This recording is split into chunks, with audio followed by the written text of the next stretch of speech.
Good evening and welcome to tonight's episode of Eat, Crit and Survive, where a bunch of people gather in different locations to play some Dungeons and Dragons. Just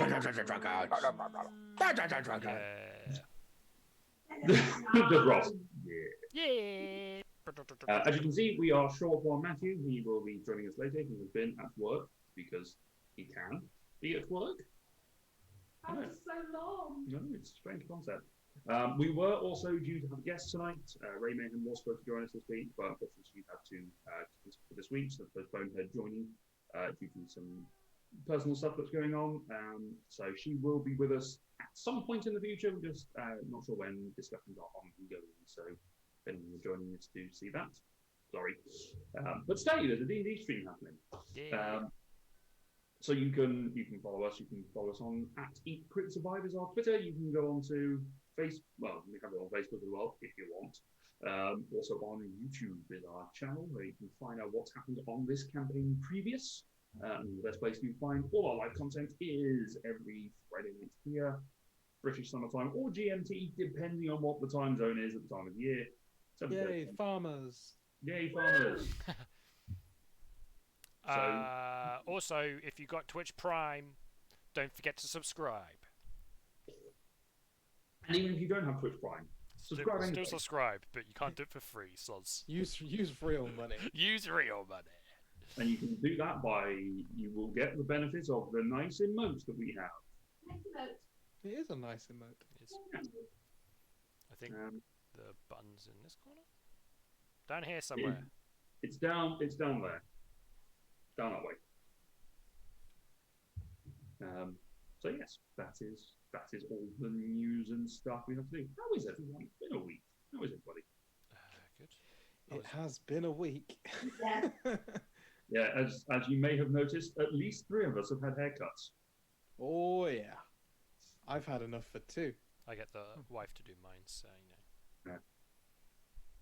I don't know. I think I'm going to be forced to actually go to a proper place now to get it done. So, bummer. This is why it's not good. Just shave all yours off to match Arthur. Do you think so? We'll all do it in solidarity. Just No, I will not. I would not. Too far. Absolutely not. Sorry. I will just donate.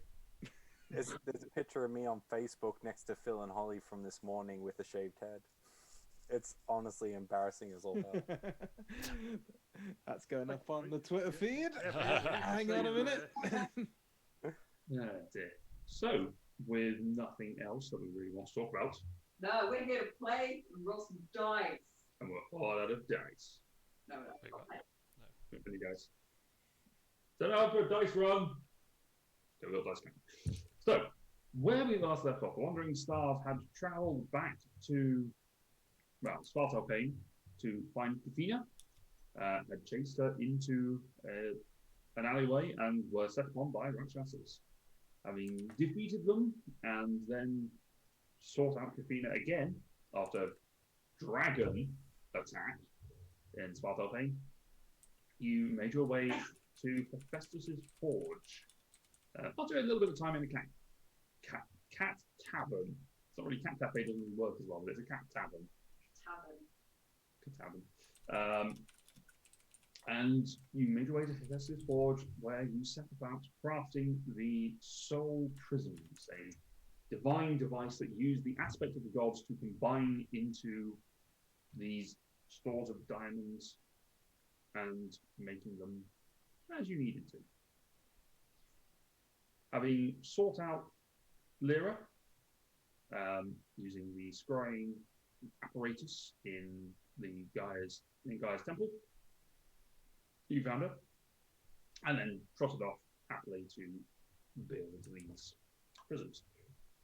With the help of Hephaestus, Leela, Asher, and the Foundling were able to construct them, and Athena's spark apparatus exalted into the storm apparatus. And that is where we left off, with the party returning to Alfheim, and then returning to their keep, exhausted after a long day of doing things. So, with that in mind, what would you like to do? Did you say we were back in the keep? Yes. Check for traps. Make an investigation check. Specifically in my room. Is this some kind of weird meta game we used There are no traps. What did you roll? For one. You find no traps. There are no traps. It's fine. Nothing to be worried about. So do we have all the You have the 8 soul prisms Yeah. available to you. Which someone should probably make a note of those in their inventory. who has them at the moment? I assume they were just shoved into a bag of holding. Yeah. I mean, I have a bag of holding that's got nothing in it, so I can put it in there. There you go. I'm already a walking loot pinata, so probably best not to. So we'll put. Okay. Although, like I think we discussed, they are an action to get out of the bag of holding. It takes an action to remove them from the bag of holding, and then you have to be within 30 feet of the creature, of one of the visionaries, as it dies, to trap it, and then it's your reaction to use it. Just a quick technical question on that. Is that an action to take out one, or an action to take out many? There's an action to take out one from the bag of holding. Okay. To take any object out of the bag of holding, it is an action. What if I have a bunch of marbles in the bag? Does it take me one action to remove one marble? If you're taking one marble out of a bag of marbles that is in the bag of holding, yes, it's an action. Okay. But if you're taking out the bag of marbles, that's an action. So what you're saying is we should put all of these items in a bag, then put that bag in the bag of holding. Well, given that you're not going to need all 8 at once, I'm just thinking, what if we need multiple people? You know, it's good to have like multiple people available to use their reactions. Was my thought. I mean, process. they're about yay long, aren't they? If we sort of put them all in a sturdy fabric sleeve, they'd make a pretty good melee weapon. Oh, I was going to Luke, how big are they? they're about cubic foot. Okay, About that, yeah. it might still be possible. I was going to say, just strap into Asher. She's always in the enemy's face when they die. I mean, technically, I am normally within 30 feet. And, you know, maybe with diamond armor, you might not get hit. Ha. That would probably slow you down a fair bit, carrying 8 cubic feet of diamond. Absolutely No. not. Wait, hang on. Can't Cedric carry, like, an island? Am I misremembering? Can't someone carry an absurd amount if they trigger something? It's not. I mean, no, that was Action, I think. You're Yes. muted, Tom. You're muted, Tom. Foundling can't they? Family can carry quite a lot at once, but that's because they have many arms. They are many. Wait. But we'll just have to be alert to when we think we might be approaching the visionary, and Well, I'm going to be completely honest, it tends to be quite apparent when we're nearby. Okay. They are get them out pretty big. when they're needed. In the unlucky situation that one of them happens to sneak up on us, we'll deal with that when it happens. That's a no. What would be really good is to get almost like a mace frame that's hollow at the top, and so you just hinge it open, slap one inside, and there you go. It's a mace that Asher can just bash them in with until they go inside it. So we're going to Abelos now anyway, aren't we? That was your plan. I think We some need people a may rest. need the rest. Yeah. I think we all needed a well. Oh, not right now. We got the gems off, we pop. Off we go, guy. I don't have any spells to recover and I haven't took any damage. Let's go. Yeah, I'm fine. I mean, I think I. Oh, think Oh no, I'm missing 2 key. It is evening, isn't it? It is evening, yes. I've used 4 spell slots. If everyone else is tired and beat, but Foundling's one sandwich away from being all good. You do have a point of exhaustion, though, don't you? Oh, no, that got taken away. Yeah, Cedric Diamond fixed it. So, what are you guys doing? I would like to go to my room and before I sleep, examine the glowing runes on the side of Shatterfang to see Okay. if they actually mean anything to me. Make a history check. No. 14. 14. That's way better than what it could have been. The runes are familiar. The runes are how Odin often communicates. He is the master of the runes and the runic language that binds the world together. And they read, I'm not mad, just disappointed. And also mad. They don't quite exactly translate into any sort of exact sentences, but the way that you kind of interpret it from studying them is that the sort of the first there are two, and sort of it sort of reads out with strength, and that's it. Comes great responsibility. That's clearly what it means. I must find Odin's uncle. I believe his name is Ben. Ben Odin's. Ben Odin's son. That'd be weird if he was his uncle.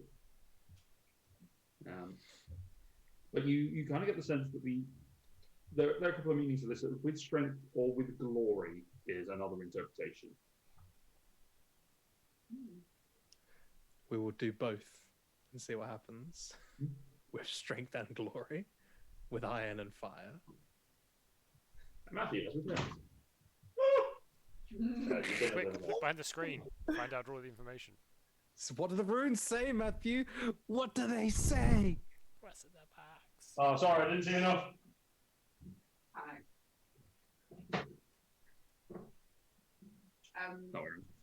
Are we short resting, long resting? Oh, I'm going to sleep. Long resting. Yeah. Long rest it I'm is! having a long rest. Okay, so as you all settle down for the night, don't hit any buttons yet. Oh, Oh, no. bloody Why do this to us, Lou? Why do this? Thank God Leela, the strongest Avenger, took all of the gems. Are you sleeping alone in your quarters? I've got 2 drones and a crab. Inside the crab. Inside the crab. Inside the crab. Go, I often As you- sleep in a tomb.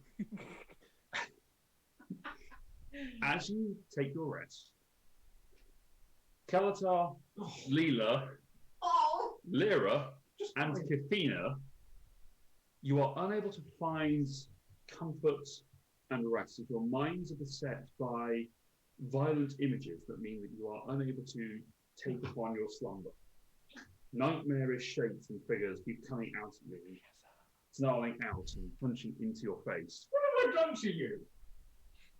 I can tell you exactly what you've done. I'll tell you off stream.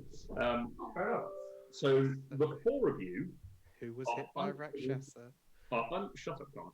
Are unable to benefit from a long or short rest. So you all gain a level of exhaustion. You're really tired of this campaign, aren't you, League? No, it's supposed to kill them. So Kelatar, No, Lyra, it's Leela, you who are all really tired. but Asher, Cedric, Foundling, and Trick all get a long rest. I feel so refreshed. I am absolutely refreshed and ready to. Yeah, Shall we I mean, fight a visionary today? Yeah, I mean, those 2 key points I spent and have now got back, they're just going to... You've absorbed them from the bacon. Pardon the pun. I had a long rest and gained nothing. But we're good. In that case, if Leela can't sleep, can she stay up and try and fix some more crab? Sure, she wants to. Yes. Gonna get stomach out of this. Leela gives up on sleep.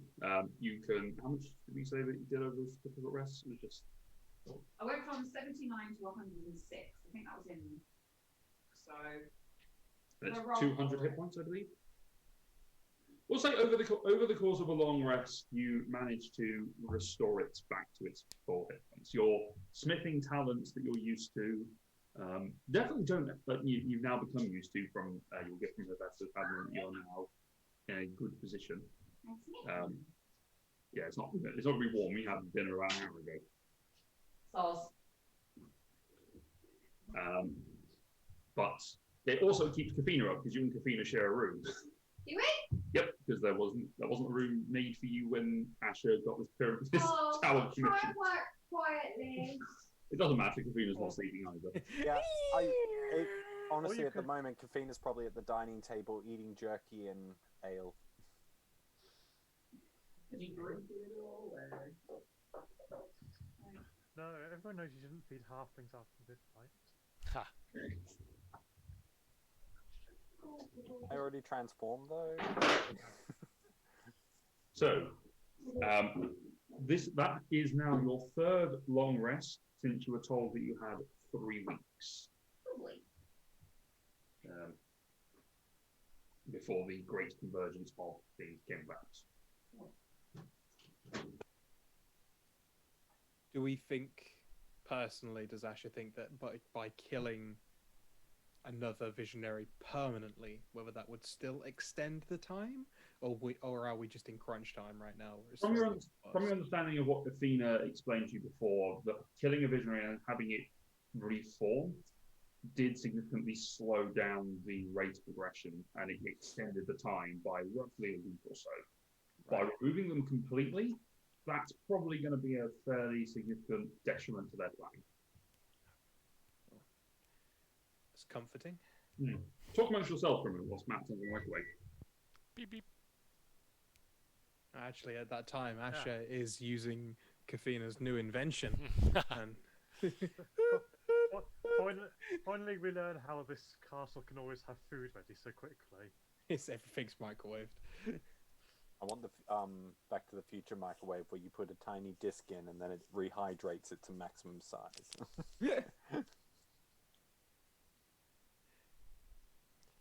Well, I suppose we should all run headlong into Abelos and not plan at all. That sounds fantastic. If we could just do that. Okay then. We were going to go there and see if we get a guide to take us Yes, in, there will weren't we? be was a going to be guide secret there passage. who will guide us to the final fight. And we know guides are always really useful. Always. Well, Good. I'm ready. It's settled then. How about everyone else? I'm not gonna lie, that was not a good night. I don't feel any more ready now than I did 8 hours ago. I mean, we're probably as ready as we're ever going to be. I mean, Bee's sitting at the table. She's still got cuts and everything all over, and she's just kind of staring at the wall. She's possibly not slept all night and literally just been in a position staring at the wall with jerky in her mouth. do you not regain hit points at all then? They have regained nothing. You regain nothing. Right, so I still look like shit. Right. So I've never- Kafina, Lyra, Leela, and Kalatar look wrecked, exhausted. There are bags under their eyes, dark circles. They do not appear to have regained any of their vigor. If anything, they just look more tired. Family, your level of exhaustion is gone. I didn't have anyway. That went away anyway, yeah, because Cedric's good like that. That's how the tired. Why did no one sleep very well then? That's fine. Really? No, the Rakshas did something to it. Or what now? Those Rakshasa that came after us. Oh, I sure wasn't there. Asher wasn't there, no.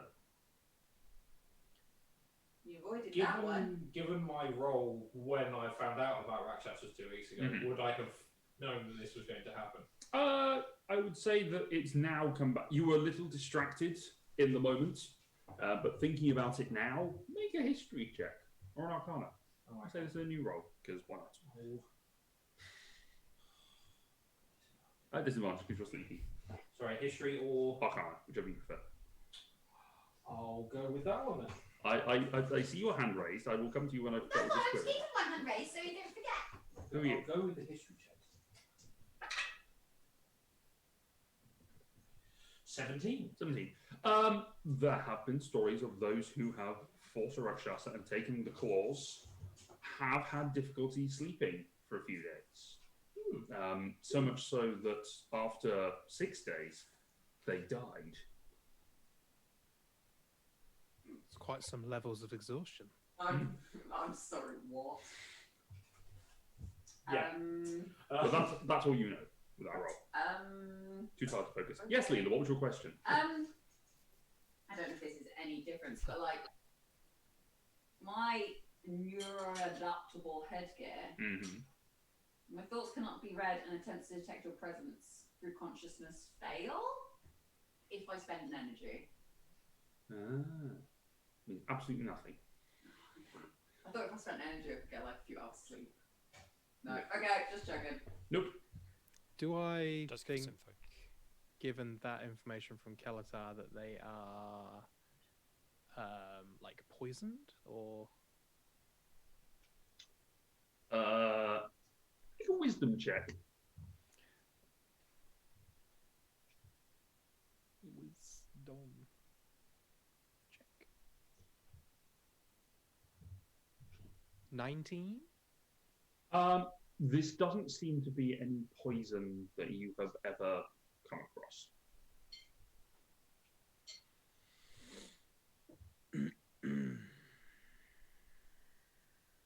In all of our travels, who's the most monster slash, creature savvy person or location we've ever met slash been to? Lyra. Lyra, yeah. I was thinking it's probably the Orion. Orion, who yeah. hunts It's either monsters, yes. Lyra or Orion of the Deep at the Yeah. moment. Mostly because all the other Orionids are dead, mostly. The high-ranking ones, anyway. Unfortunately, Lyra doesn't know anything about Rakshasa. Nope. Well, I haven't actually tried, but she's not. She doesn't know much. So It's not your area of expertise, and I think when you did attempt to roll when you were talking to Orion Deep briefly, it didn't really come off. sounds likely. So, shall we go check with Orion of the Deep, or maybe just go to some temples and see if any of them have any ideas? I assume we're going to need a cleric of some sort to cure this. I totally misunderstood at the beginning what keep we were at. We're at the keep that has no resources. Gotcha. The Nebula Keep. Yeah, we're not at the good one. We're in the dark. You're at the city that has been leveled. Yeah. It's the safest place for you to be, but it's also the worst place if you need anything doing. Yeah.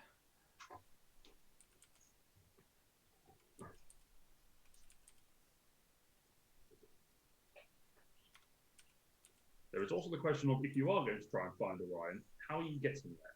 Because I'm fairly certain you don't have teleportation magic left. Nope. I am super out.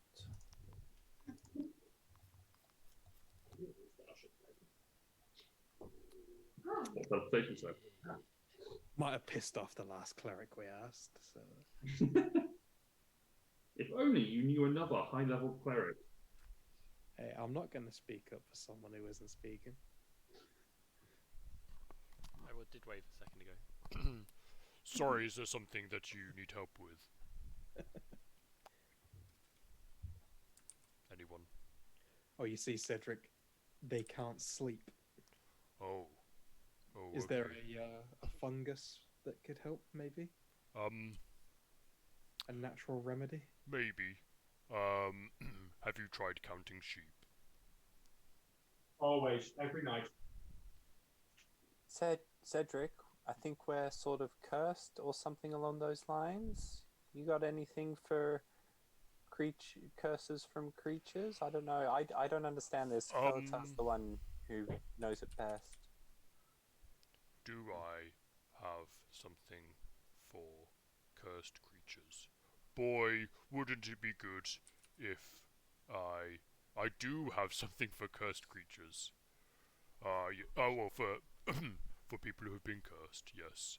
I don't know if I need any special tools. I do not need any special tools. I think. Okay, let's fix your problems then. Who needs some help? Me, please. Just the three? Just the three. No, Leela, Lyra, Trick, and Kafina. She's Sorry. falling asleep. Leela, Lyra, Kafina, Teletas. Falling asleep in her breakfast. Okay, I will, whilst they're falling asleep at their breakfast, go around. Or in fact, I'll try first. Remove curse on Kafina, because Kafina was the one. Okay, you topple over to Kafina, put your hand on her, and you pray a moment, and there's a sort of usually in the essence of divine energy that comes from a creature, it's sort of a white or a golden. Because your energy seems to be coming more from the Raven Queen, there's sort of a black featheriness that comes from it. Don't panic, it's meant to look like that. And it pulses out of your hands, and you just feel it reach out, and you feel it grab something that's at the back of Kafina's mind, and you pull it back, and there's a snap in your hand. And Kafina is dead. No.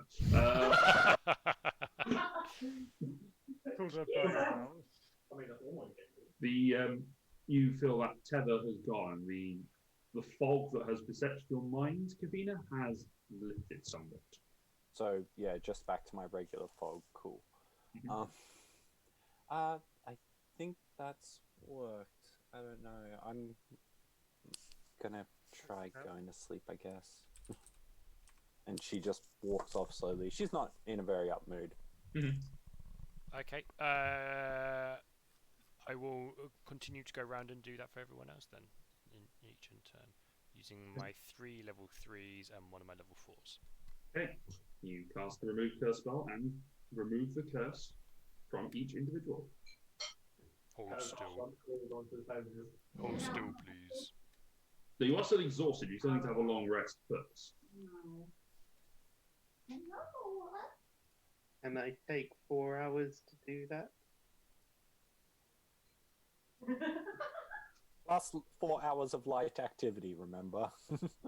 But then again, you've got 4 other people who are going to be sleeping. Well, there is so. the sort of arbitrary question of: have you tried to sleep after you failed to sleep for 8 hours? Yes, all the time. It works great. Of course, it's Lyra, so it's a bit. She literally cannot fall asleep. Yeah, exactly. So you're trying to get into a meditative start. What's wrong? You moved over here. It's mine now. We'll say that the 4 of you are able to take a long rest, but it will be the rest of the day. Most of the daylight hours gone. Oh no. So Because of all the daylight that's down here. all the daylight is up there, yeah. So what Asher, Cedric, Foundling, and Trick, are you guys doing anything? Yeah, make the most of this time.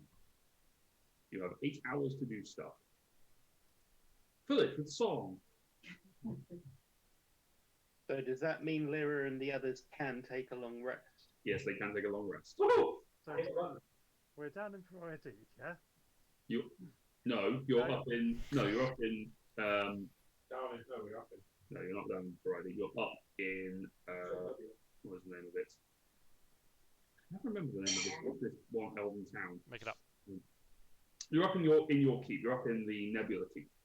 It's the house that we had near the lighthouse. Yeah, the keep you have in Alpine. Where we smashed the wall in when we first got there. Yep. Yeah. Oh, dragons. Yep. Well, that's a different. No, you're in a different. That's a house you have in the other place. So we got a keep, a house, and another keep. We have a lot of real estate. You do. Nice. Yeah, you got to retire at some point. Have we not been renting these out? Like, we're just leaving them sitting there. We could be making dosh off these while we're not. No, we lent them all to the homeless refugees. Oh, okay. Well, after the war, rent. The victims Now- of war are currently staying in them. Yeah. But after this, we're definitely putting it up on Air D&D. Yes. Hey. So yes, are you I'm going tempted. to do anything? I'm tempted to suggest going off to the city to get some jeweler's tools to practice the new skills I learned. But that's not essential, and we learned previously that bad things happen when people go off and the party splits up. So I think I'll just stay here. I will go with you on the ship. We can quickly bloop over there. No, it is an unnecessary risk. I will Exactly. train here and meditate and prepare myself. Kafina, would you like to? You're sleeping, aren't you? There's no risk takers in this party other than me. It's a bunch of squares. Next combat, we're all going to be in a circle with our backs towards each other, just like. Can't take the ship on my own. What do you mean? Like, okay. I mean, You can actually. I could. you also say there's no risk takers, but Cedric was actively the one who was like, yeah, let's just teleport it into the middle of a giant storm. Previously. Absolutely, Cedric. Would you like to come and see a certain dwarf? Sorry, you want to see a dwarf? Yeah, last time he was building a really cool sword, and I want one. Do You you, already have a really cool sword. Now Well, it's yeah, ruins. this one's linked to a god, and we're not friends at the moment, so I was thinking about pissing him off. do you think it's wise for us to go alone? Well, I wouldn't be alone. We would be together. Oh, great point. Okay, let's go. I don't think. I knew it. I don't think it's wise to piss off the gods, as a general rule. As a general rule, yes, but when one's fucked with your life, I think it becomes part of the game. All right, so the two You're of you are. determined to go, I'll go with you as well. Safety in numbers. Safety in numbers. Let's leave the other 4 people soundly asleep. Nothing ever happens when people are asleep. Nothing could go wrong. Nope. They're in the keep. It's basically a fortress with the doors open. It's fine.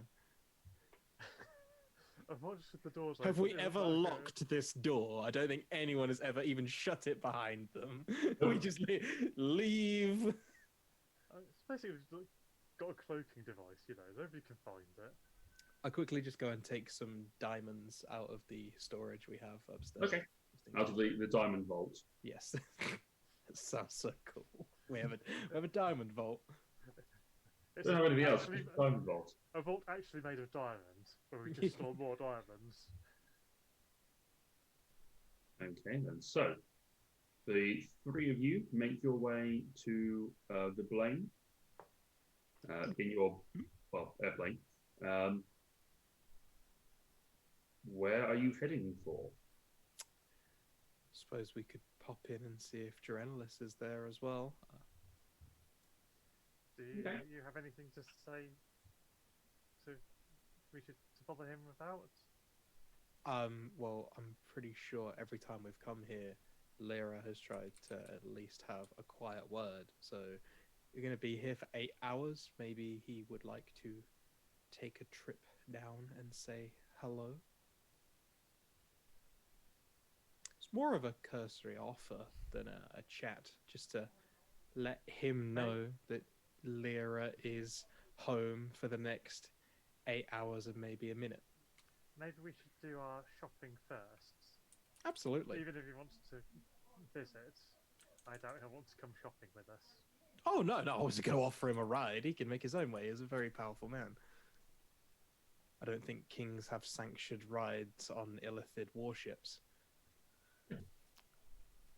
Especially stolen ones. Yeah, so Foundling, what were you looking for? You wanted to grab something while you were here? I was going. Yes, the magic of in Hephaestus's realm seemed to grant me the knowledge to use jeweler's tools on those diamonds. I would like to get some practice with. Essentially, it's another new skill for me to learn, to perfect. Seems So, yes. easy That- enough to find, maybe? Foundling would like to try to find somewhere that can sell them jeweler's tools. Make an investigation check. Ooh, 18. My investigation never normally goes that well. Told you. Nice and easy, mate. Okay. It is very easy for you to find somewhere that can sell you jeweler's tools. You go to a jeweler's, where they.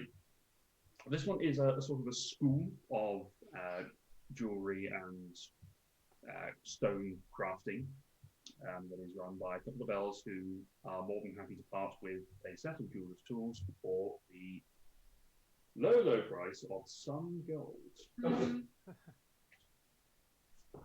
Jewelers tools would be 25 gold pieces. Would they be willing to sell me some raw, uncut stones to practice with as well? Yes, how much are you wanting? Oh, let's take 75 gold's worth. Make it up to a nice round 100. Okay. You get 75 gold of low quality gemstones that you can practice on. Cool. Of various sizes. Well, that will keep me occupied if we have to wait for the others to recover. You said something about going to see a dwarf about a sword, Asher. Yeah, the king's royal armory is just round the corner from the palace, and they always have a wondrous selection of things. Very few, but wondrous in what he makes. Practically everything I'm wearing and using. Okay, so you make your way across to the royal armory. You come across, there is the familiar portrait, which is above the wall, of him wielding Shatterfang. As you step in, he sort of looks in, looks up and goes, "Ah, it's my favourite customer and the shiny sword that she brings with her. How you doing? What can I do for you?" Just came to stop on by and see if you made any progress with that very shiny sword you demonstrated. Oh, it's getting there. I reckon it's about another month or so before I get there. It's a fucking great sword. Absolutely Literally amazing. and figuratively. May I suggest you maybe cut it down to two weeks and maybe 6 days so you can get some proper enjoyment out of it? Yeah, it's not going to be ready then, to be honest. I'm wearing out Baron all the time with it. He's spending so much time on his sword. It's leaving him ragged, I've got to be honest with you. That's fine. Well, maybe 6 weeks. Take a week off, Yeah, it'd be nice Enjoy yourself. It'd be nice to take the husband out for a little while, take him on a mini break, go sailing around the coastline. What would be a first one sailing? He doesn't know that. You're not there. I'm not there. I'm sleeping. The voice of Slash appears from nowhere. And caught in between two worlds, I'm like, am I confident that we'll win and he can just sell his sword in a couple of weeks? Or do I tell him just take 2 weeks off because 3 weeks and done? It's not very dramatic. You're never going to finish the sword, buddy. Are you looking for anything else in particular? If you've got anything that's worthy of showing, of course, we'll always have a look. We're always in need of better arms and armament, especially. Well, I've got myself this. He reaches around, sort of this room, pulls out quite a small set of armor. It looks like it's either for a child or maybe for like a halfling or a gnome or something like that sort of size. I've got this. Yeah, do this when Leela's not here. I've got this set of half-plate armor that's I've crafted.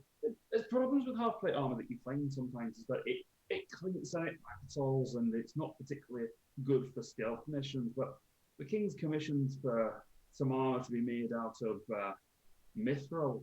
And he's got some other types as well. Got some chain, mithril chain. But this one I'm particularly proud of. I've enchanted it to be particularly defensive. Fantastic. How much would that run? Well, that would cost you 20,000 gold. I don't think it will fit you, Asher. I'm thinking more of our two smaller companions who tend to make a lot of noise. Do you have a bit that may cover one's mouth? I got a piece of leather that you can do. That usually works. Seems reasonable. I'll give you that for free. That's fine.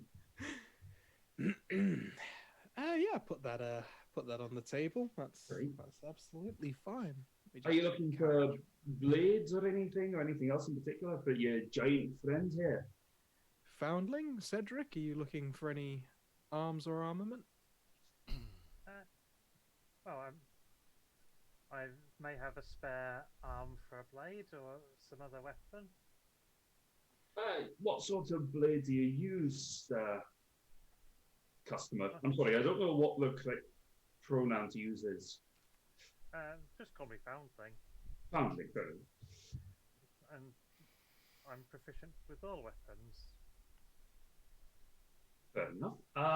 So show me your best, I think, would be preferably single-handed, but no, just show me your best. Very well. Double-handed. If you've got a preference for double-handed or single-handed, then we've got an array of swords, axes, hammers, all sorts of nimble weaponry. We've also got, if you particularly wanted a two-handed weapon, we've got the bigger versions of the same. Depends on what you're feeling. Is there anything enhanced above standard? I wouldn't, if it was, I'm sure it'd be the best. It's more above Just standard. turn around to Fenley. Stop embarrassing me in front of my friend. All of He you. leans over and rests his arm on the desk. Oh, don't worry, it's all above standard. This is at least 2 levels above standards. We don't do basic in here. Well, we do basic in here, but only for toddlers. The sign on the door says "Peasants keep out." We occasionally, we've got a charity program, Blades for the Kids. It's all fine. The toddler running around with a short sword. It's all right. It's only a basic one. Elf toddlers, they're like 12 100 ish. So Well, let me see. Most of my weapons at the minute are blunt and bludgeoning, so something piercing or slashing might be good, just for variety. Let me. you've got I see you carry a sword. That's a short sword, is it not? That's piercing. Yes, it's a little better than your standard swords. It produces a poisonous effect, but some of the things we've been fighting lately seem to be quite resistant to that. I see. Well, I think just straight damage would be better than trying to poison things. right. Well, I've got this nice war pick. He picks up this really quite elaborate war pick that's got quite a nice curve to it. Sort of almost scimitar-like, but when you pick it, you hold it, you feel the weight of it. It is very much a weapon that is meant to slam into someone at quite a decent force.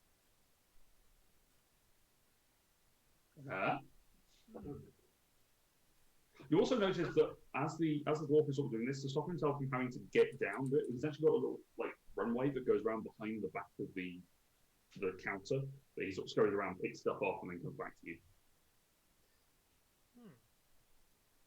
Yeah, that's pretty good. I could see that working. How much? For that, you're long-term customers. I'd throw it all in for discount. I'd say that would run you. Yeah, I like the cut you did. You like weapons. I'd say that would be 30,000.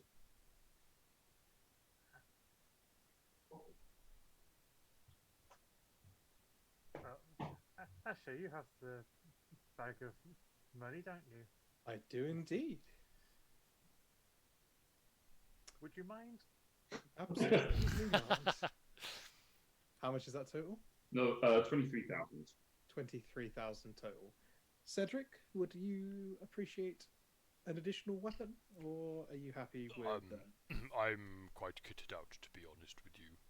I don't know if there's anything. Well, I hope you don't mind me pointing this out, but that armor you're wearing, is that bark? Yes. Would you like something more substantial? What? That's not bark. Well, what are you thinking? This has done me quite well so far. Well, I mean, I've got some, well, I'll put it bluntly, metal armor that you could have. If you're particularly wanting it. I've got some that's of the same quality as the mithril half plate that I gave to your friend there. And what sort of armaments can you wear? You're a big fella. I imagine you can have all sorts if you wanted it. The medium variety seems to suit me best. Well, so you'd probably benefit from some sort, like a breastplate or a half plate, something like that. yes, potentially. Hmm.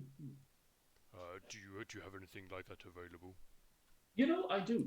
I have got a fairly decent set of mithril breast, another set of mithril halfplate. It's less well enchanted, but it's still pretty substantial.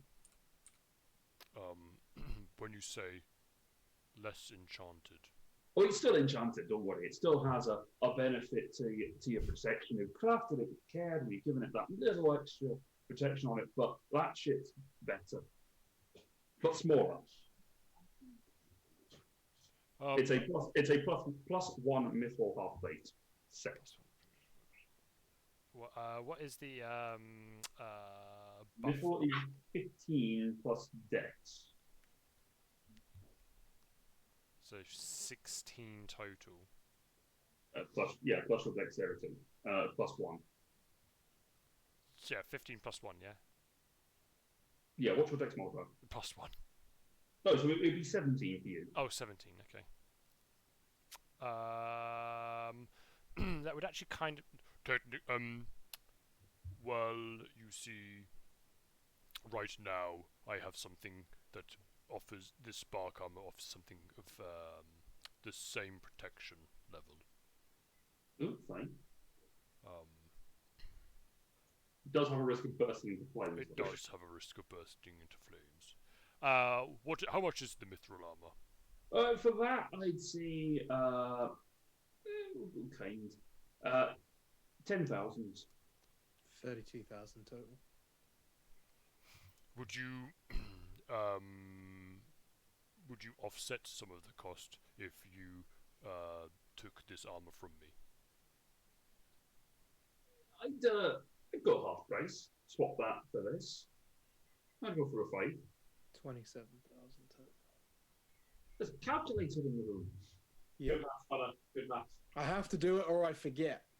You type it into D&D Beyond as you go along. Just Yes, I am. Yes, I mean that would work nicely for me. Alrighty then. Yeah. He takes it off and goes, let me just adjust some of the slats for it and yeah, that fits. Right. Anything else that you're wanting from me, lads? And person of indeterminate gender. That was fine.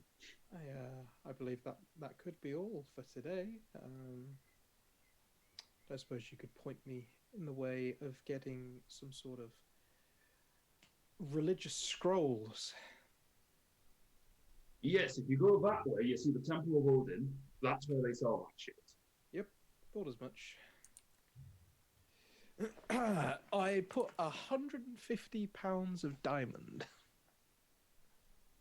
This is as much as I could carry.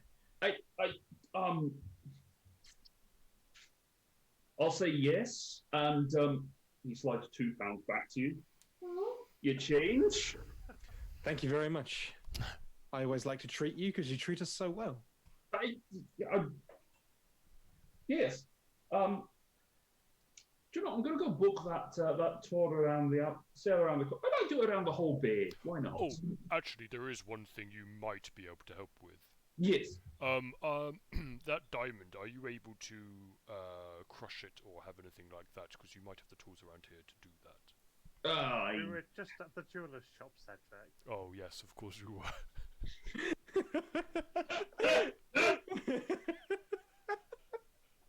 I was seriously thinking need heavy machinery and not. I mean, yes, but there's a jeweler's that will do it better. Oh yes, of course, yes, that would make sense. And if only there was a kit for you to be able to do jewelry stuff.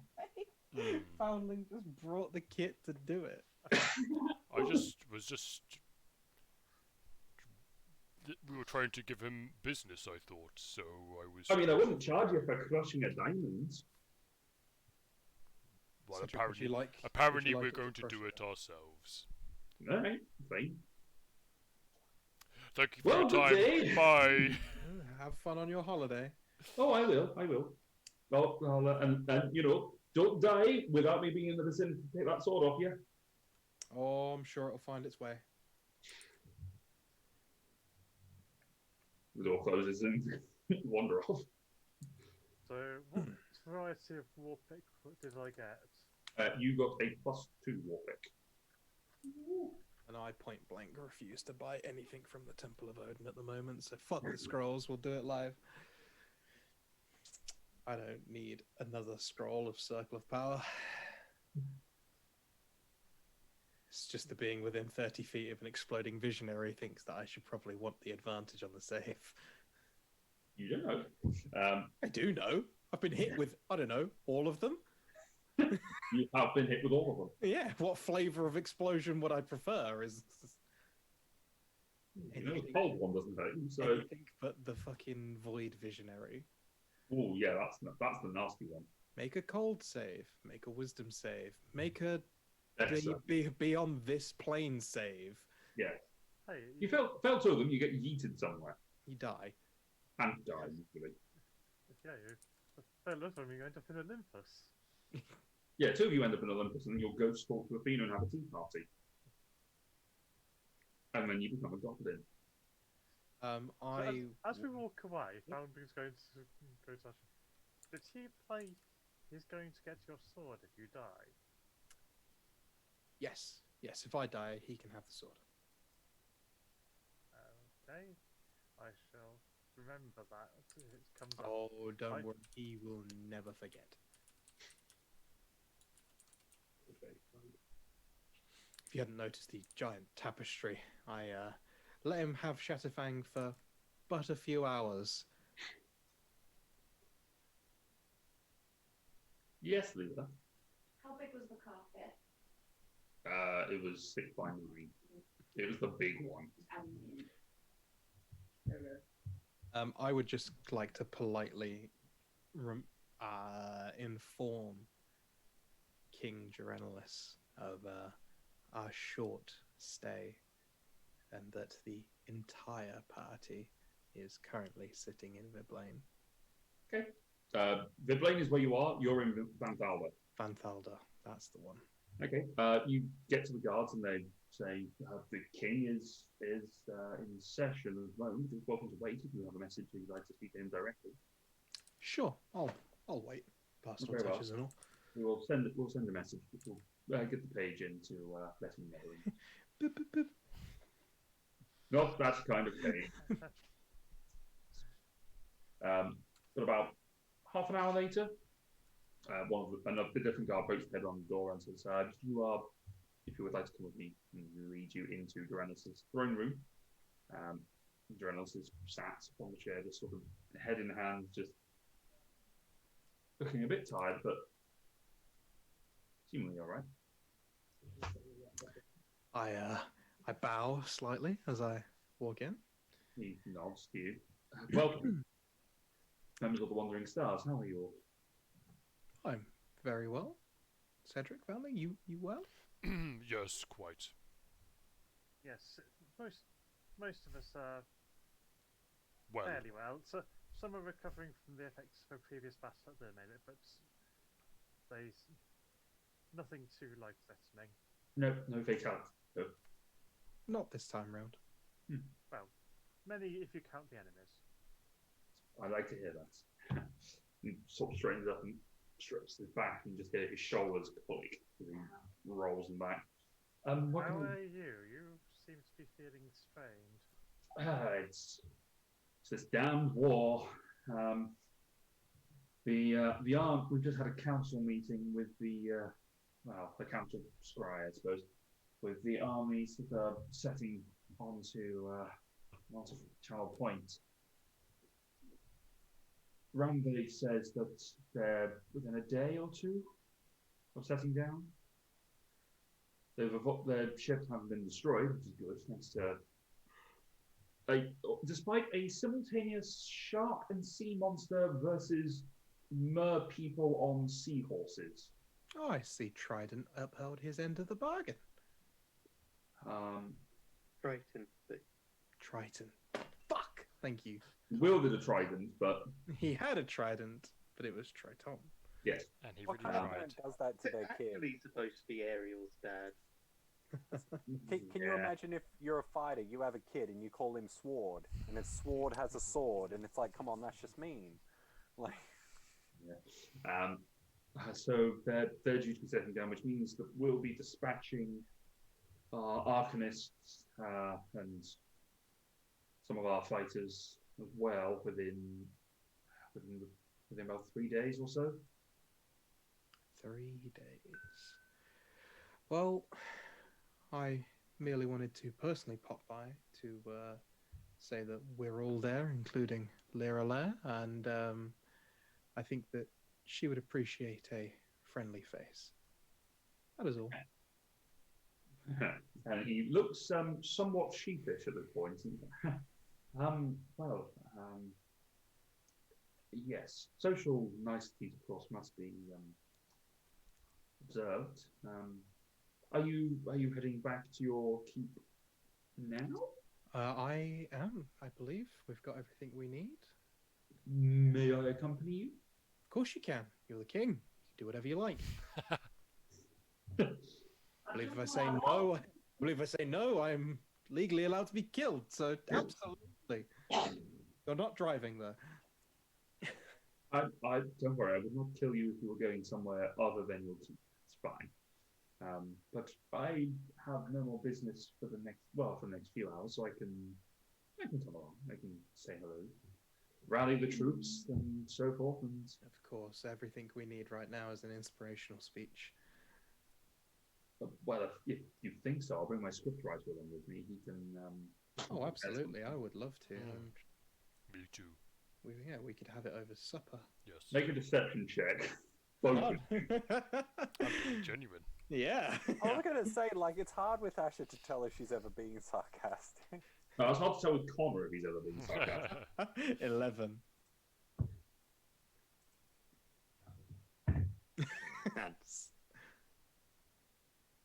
Does he not get advantage for all the extra help that Cedric was giving?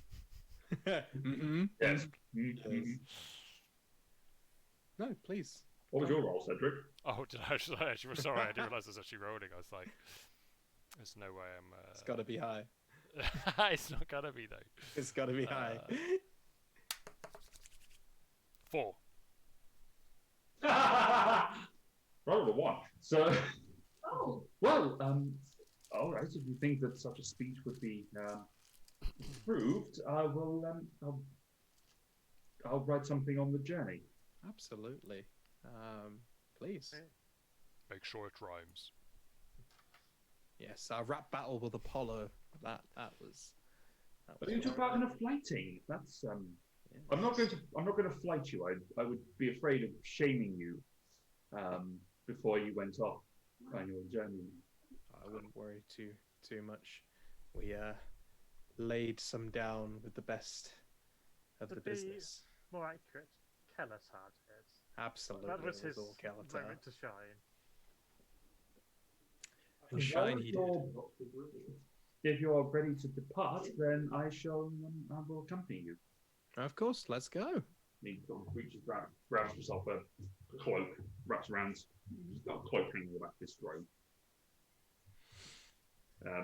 Wraps around himself and starts walking forward. As he steps out of the throne room, the guards that were there turn and walk lockstep behind you. You then make your way through the city. A few people stop and cheer and wave at Durrell as he passes. I wave back. You would see, Cedric, as Asher waved back in sort of a general vicinity, someone who was waving, it then turned into a middle finger. As I do that, I'm like, oh, it's very windy. No, you don't see that, Asher. Cedric. Very windy. It's in my eyes. The sun. It's literally everywhere. So Cedric spots the particular priest of Odin giving Asher the middle finger. Not that one, though. There's actually, as the procession goes by, there's a few that seem to switch from waves to fingers. I believe a certain someone might have been telling tales. Yeah. What's your armor class, Asher, at the moment? 19. I am wearing armor. Okay. That's a clod of something just hit you in the back of the neck. Can I try to intercept that with deflect missiles or kind of? You're ahead of Asher. It's not aimed at you, so no. Fair enough. I'll take it. You just hear "Choo!" and it's that's gonna stink at your armor for a while. Yep, that's fine. It appears you're. But as it comes in, a few of the guards suddenly draw their swords and shield and immediately just pile over Geronilus. I see the few have to ruin it for the many. That's fine. That's fine. It's not like I saved this place from destruction. Cedric, you would hear because they know, and family as well. Actually, we all speak Elvish. They start shouting out, "Who's in that? Where is it? Where's the culprit?" And the crowd seems to have just completely dissipated in seconds. It seems like you're not very liked. I have a Geronilus looks up and I have a sneaking suspicion that wasn't meant for me. And he looks over at Asher. I had heard of what transpired. His tone is a little bit flinty. I had hoped there wasn't any truth to the rumour. Absolutely all true. Make a deception check.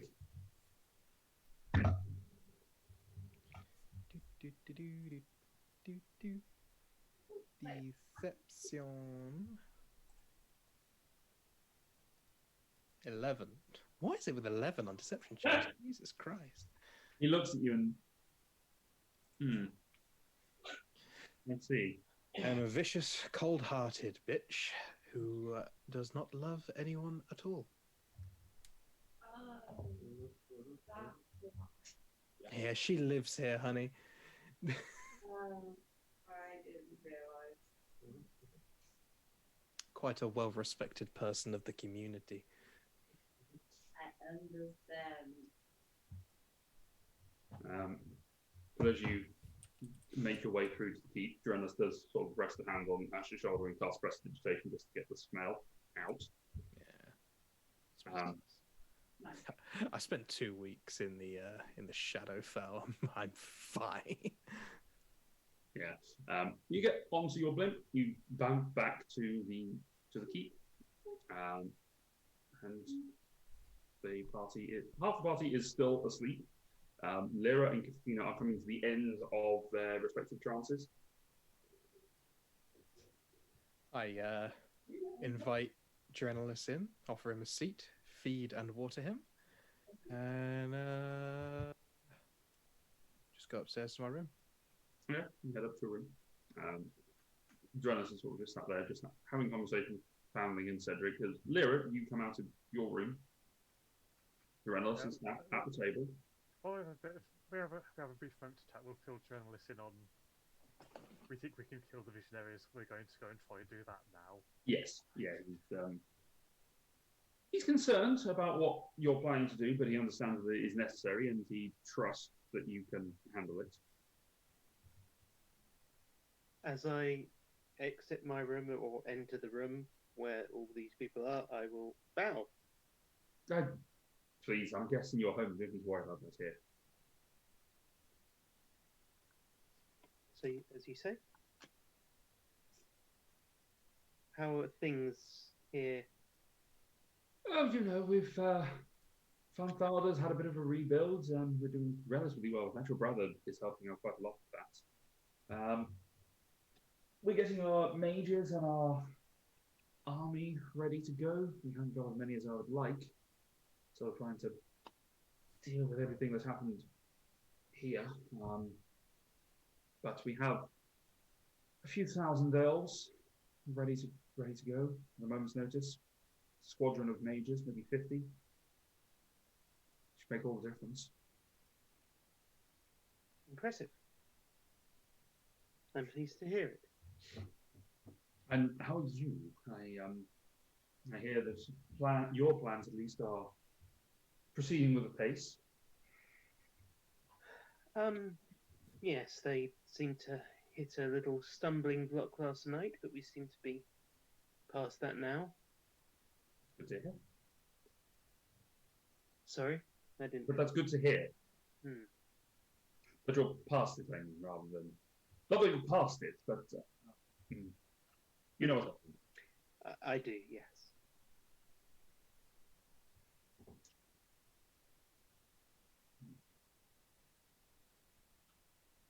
Well, I will be on my way then.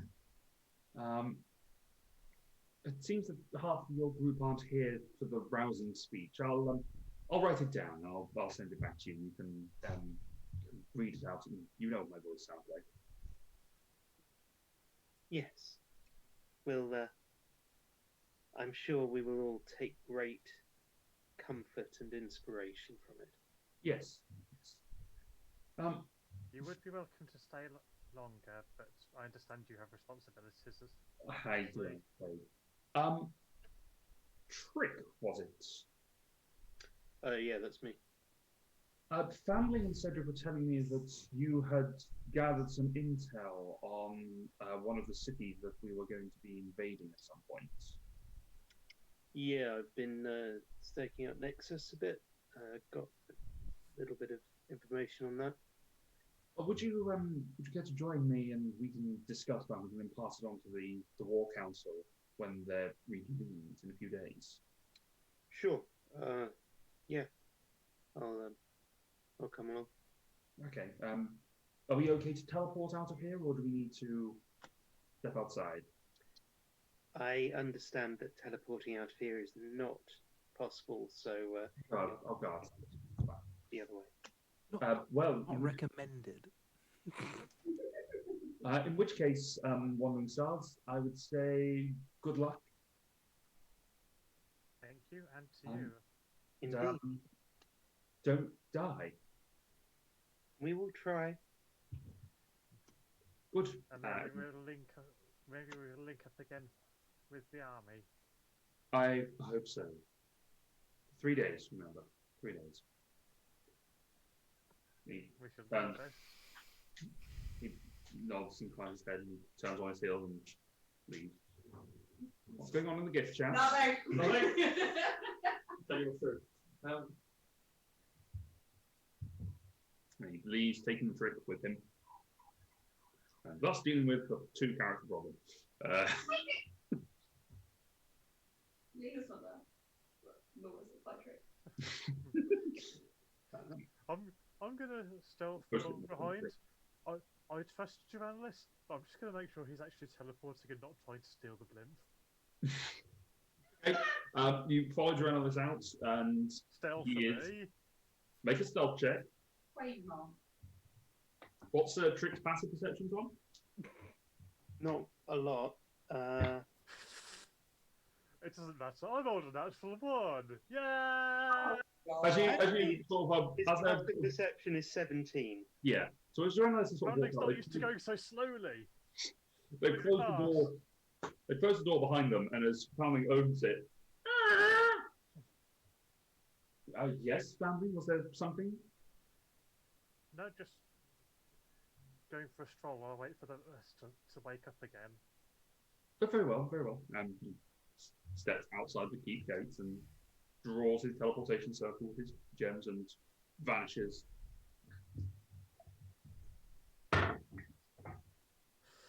He then comes back and steals the blimp in a very spectacular fashion, but we won't go into that. Yeah, he used the teleportation circle to get onto the blimp. Yeah, exactly. Do the circle and then did a misty step. Yeah, he psyched you out. He was drawing out the teleportation circle. He actually cast invisibility on everyone there, so they all disappeared. Or Trick just made a stealth check. Yeah, exactly. Trick just disappeared. So yeah, wait for the rest of them to wake up. Right, practice with my jewellery kit while I'm waiting. For the hell of it. We could crush some diamonds. Yeah, I'll do that. We certainly have plenty to practice on, and I'm not sure you can really go wrong with crushing. Probably the easiest thing to start with. So yeah, okay. Bounding will try to crush some diamonds. Make a strength check using your jeweler's kit proficiency.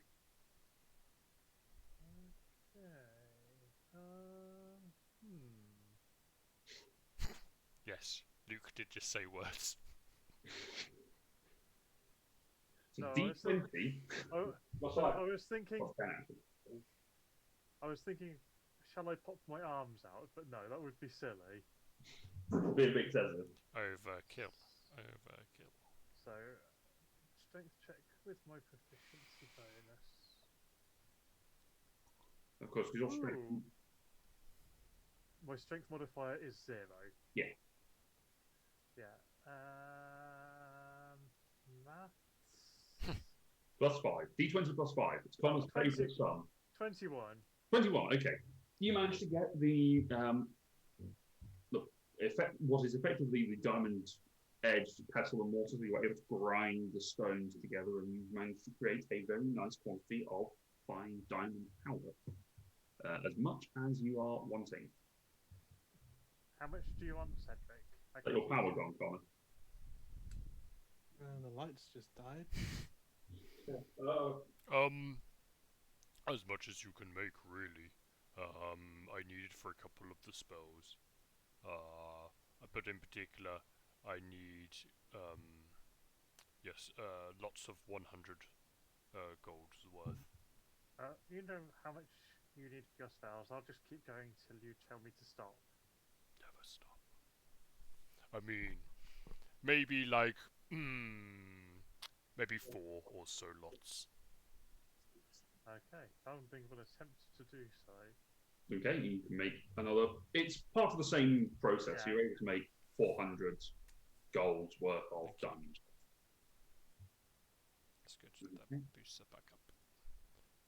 I don't know if anyone else needs some, but I'm thankful for you sorting that out for me. And to think I was going to ask that dwarf to do it. Okay. Yes, Jared? You want to say that? I was just about to say in character once I double check the component amount. I wouldn't mind having 100 or 200 gold pieces worth. Katrina, you're awake again. Do you feel rested now? Yeah, sure. Well, kinda. I don't know. Still pretty tired from all that work yesterday. Just out of character, she is. So yeah, that's not me playing. And that was also in character that she was tired. So yeah, no. I was just trying to confirm that she's not just saying personality like emotion. I don't know. Yeah. Anyway. You added in steps that weren't necessary. In character, it was fine. Yeah. Okay. Oh, She's sleepy. yeah, I think I rolled well enough to keep going and make more for Kathina. You do, yeah. Easily enough to make another couple of hundred. Thank you. It seems I have a new job with a new role in the party. Makes a change from hitting things. Okay. So, unless there's anything else that anyone particularly wants to do over the next 4 hours, we come to the end of Kalatar and Leela's rest. Yay! It is now about 6 in the afternoon. Everyone else from the numbers. Yeah. Oh. Look at what you've done. You've mixed up the sleep schedules. That's not my problem. I mean, you started it. Still not my problem. It's your fault. So, as everyone comes back to consciousness, that is where we'll take our break. And we will come we'll come back in 15 minutes, come back at 9, and we'll see you then. See you in a bit.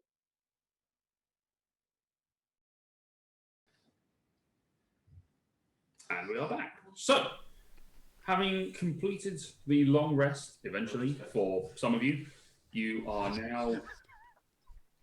you are besieged by cats. Kitty! Wanting some cheese and crackers. That is an angry tale. And this is the disadvantage of the cat tavern.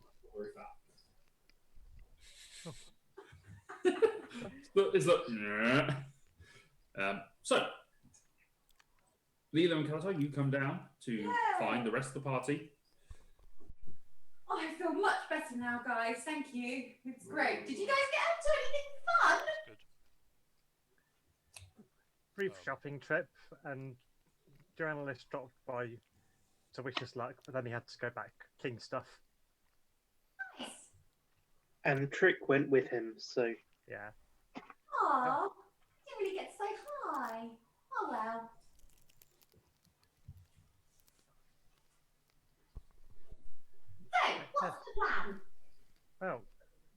if you're all rested, we're ready. We could set off for the city and see if we can make contact with our supposed allies of convenience there. I mean, before we go, I did get you a small gift, Leela. It is actually very small compared to the adult version. So, It's not, well, not very small. I'd say I'm average height for a gnome, but For a gnome is the problem. And I hand her the mithril half plate. Yes, so you have a set of very nice, shiny, sort of a strong silver colour, very reflective set of half plate armour. thank you. And as you sort of take it, it feels very light. Cheap. Good. And as you sort of shake it, it doesn't clank together as noisily as you would expect it to. That's good. I've only recently learned to be a bit more stealthy, so at least this won't give me away as much. Well, that was the plan and the premise behind it. It did also come with this nice little adapter. Whenever we're trying to be stealthy, if you just wrap it around your mouth, it gives you an added extra bonus. Thanks. I'll keep it. And she'll like just put it in a pocket. I will definitely use this. But yes, if you wish to put on that armour, Yes. you may do so. So that would give you. Actually, that would put your armor class up to. It would be 15 plus 2, so it'd be 17. But you've got a -1 in your dexterity, so your armor class would be a 16. Yes, nice. Ooh. And Cedric, you can put on your armor as well. Should I wait until I have done it, and I shall. Did that make your armor class better or worse, Leela? I feel like it made it worse. No, it made it better. It made it better. Oh my god. By itself is Leela's current armor class is 13. Oh my lord. Yeah. So she has something that can boost it, but now at least she can still boost it to make it like. Now it becomes like reasonable with. I could take it up to 21 if I wanted to. But Isn't that Lyra's natural armor class? yeah, 13. Yeah, 21 is Lyra's resting armor class. Except, has Kathina had a chance to look at the ring of whatever it is, the concentration doubling? The ring of continuation. I don't believe so. Also, Kathina, someone mentioned something about. Take a look at this. Would you like this ring? Possibly. What does it do? I mean, thank you. Sorry, Basically, it lets you concentrate on 2 spells at once. Wow. Huh. It is an attunement thing, and if you get hit, do you make just one concentration check, and if you fail both? Or do you make separate ones for each one? Wow. Yeah, I'll have to make space for it somehow, I guess. Yeah, thank you. This is yeah, I'll definitely try my best to utilize it. Thank you. Okay. And so ends Lyra's dreams of casting Hunter's Mark and Haste. I'm probably giving up on haste. Fair enough. Ash is like, but double smite.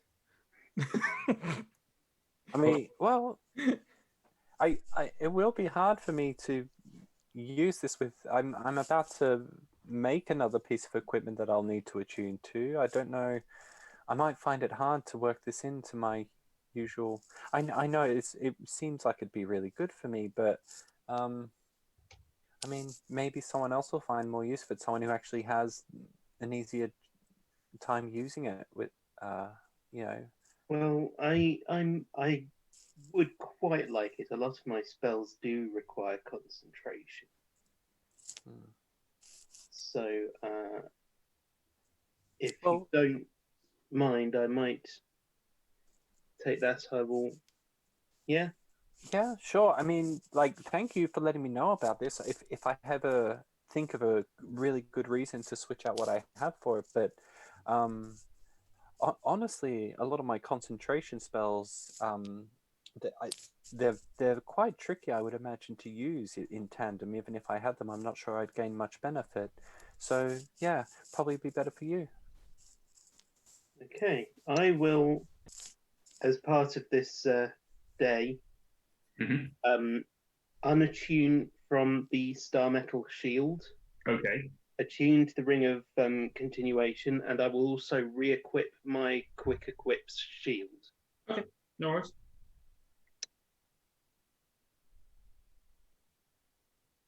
No worries. Just so that you're aware, Leela, by switching out your armor, you lose your resistance to fire damage, and you have an attunement slot available now. Oh, do I? You do, because I don't have anything to attune with, not really. Do you want anything? Because I also have an attunement slot available and a lot of stuff to give out. I mean, if there's anything, I mean, I'm not. Plus, I do have a lot of stuff. Like, Jen's got like 10 gadgets all over her. I mean, there was also the staffs that you found the other day, the staff of fire and the staff of cold. There's all sorts of stuff that you found. I wasn't there for last week, so I have no idea of the items. Staff of fire, staff of frost, staff of defense, a book, another book, bag of teeth, and ring of continuation, which I guess will just be. That was the ring of continuation, yes. So, yeah, one of the any of them claimed? Sorry? Are any of them claimed? Only the ring of continuation. Yeah. Oh, and the flying carpet, which Leela. And the flying carpet, which Leela has gathered. So. What are the teeth? So the teeth of Delavar are. Let me bring up the item's description. Sorry, buddy, I wasn't here. No, I know. Isn't it basically you put a tooth in your mouth? You can do one of two things with them. So the teeth can be used individually. So they are story-given form. They're a collection of teeth that you can use to either implant into your mouth or sew it in a river. So you can each tooth can use once, they can do different things. So if you sew a tooth, you throw it into an unoccupied space of the ground, you throw it to a body of water that's at least 50 foot wide and long. It then burrows into the ground and it summons the creatures that are on the table. If you implant the tooth, it replaces one of your own teeth, and you then gain a benefit based on which tooth it is that you have rolled from the table. You can have a maximum number of teeth implants at any one time, which is 1 plus your constitution modifier, and it cannot be removed whilst you're attuned to them. You cannot voluntarily end your attunement to them, and if they're removed after your death, then the tooth vanishes. And once all the teeth have vanished, then their pouch also disappears to reappear somewhere else on the material plane, possibly. Well, it's really handy if it just landed right next to you. Yeah, I know, right? Let's see. Roll a D1000 and see what happens. 2. 3 inches to your left. So I can give you examples of what these teeth can do. Please. If you go with Connor. So, for example, the tail and tooth, which is an obsidian human molar of the legendary Phantom Ghost. As an action, you can use the tooth to cast Eval's Black Tentacles, DC 18, once a day. There is the Double Surprising Day, the human molar, that when you finish a long rest, it casts Sanctuary upon you, and it lasts until you break it. And the one which is a 20 on it is that you can basically use Divine Intervention once a day. Ooh. Among other things. It is in Tasha's Cauldron of Everything, and it's on D&D Beyond as an item. You do know about these because you spent time studying them. Right. So with Asher, you would be able to put like 7 of those teeth in you at once. Yeah. Which would look fucking weird, but also really cool. Yeah, I'll take those. Okay. Sure. Are you going to do anything with them? I'm just going to cast my eye over this before, in fully read the terms and conditions before I. Yeah, the bit where it's the fine print that you want. Yeah, I don't want to put it in and kill Cedric. That's fair.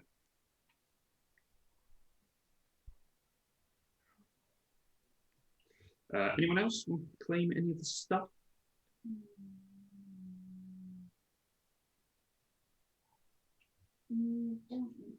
No, you don't want any of the staffs or pieces? Well, because I've still got a lot of items that I can infusions, and a lot of them need Achievements. attunement. If you want to bother with infusions, it's up to you. I don't know. I don't really know what infusions do. I mean, many things. Yes. It's up to you. Oh, you can. The thing is, you can take items now and then you can unattune them later. This is true. So it's, if anyone wants to swap things out before you head to Atlas, which I assume is still what you're doing. He says, hopefully, looking at his notes, going shit. Actually, I think we just all retire. I think we should go to the park. You want to go to the Ark? Okay, you can't. You specifically, you can't. What's the? No, just gone through the staff. I haven't gone through them, no. Okay, because I wasn't really listening. No, that's fine. I was just talking about the teeth. At least she's honest. Yes. What the staff of defense? The staff of defense. Yeah, that's him. The staff of defense. Plus 1 to your AC. That's my guess. I don't really know. Staff of defense grants unto you stuff. It is strong as it is made of glass, but yet it is strong as oak. It weighs 3 pounds. You must be attuned to it to gain its benefits. You gain +1 to your armor class. Great. It has 10 charges. I can't see Rock at the moment, but I can only imagine his face. Celebrating. Yeah, there it is. You can, it has 10 charges which can kill the staff within it, so you can use it to cast Mage Armor for 1 charge or Shield for 2 charges. I've got shield already in my spell list. But using it with the staff means you don't have to use your spell slots. As like reaction. You would still use your reaction, but you're not using your spell slots when you cast it. Okay. Could you also pick a new spell?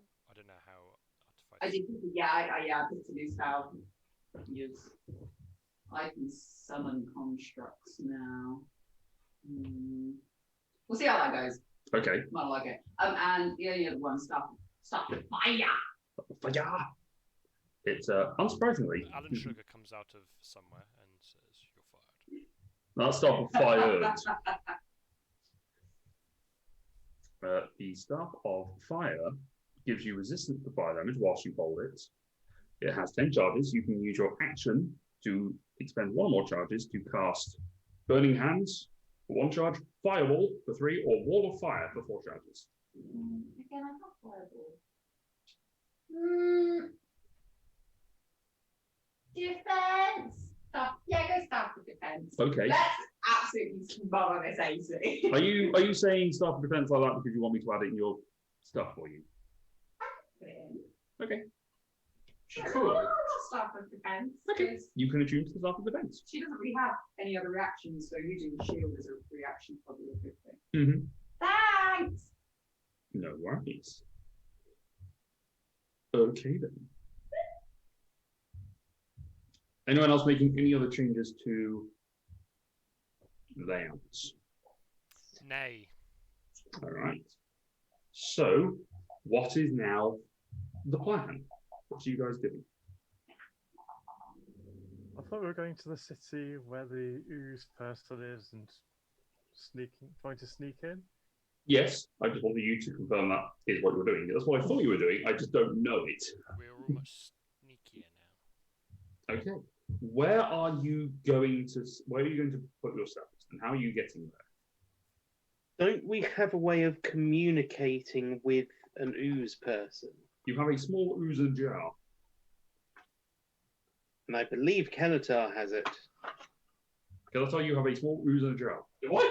Yes. It's not in your equipment list, but it's just. Since when? I think someone picked it up at some point. I don't know. It was just after the fight with the ever-moving boulder. Revolver. Doesn't really matter. You have a jar which has some ooze in it. Yeah, use. Take the one. Sort of a white, viscous sludge that moves around within this jam jar. Again, I'll take your word for it. I had forgotten this. Well, it's a creature who remembers camouflage. Yes, definitely. But as you take it out, the ooze itself sort of shifts into a face, which is the face of the Kev, your guy Asher. You beat up Sorry, what was that? your former boss. I forgot what his Ken. name. Ken, that is. Yeah. It shifts into his face, and you sort of hear from within the jar. Are you ready? Are you going to meet us? Yes. Yes. Barrett. You meet us. There's a small sea cave about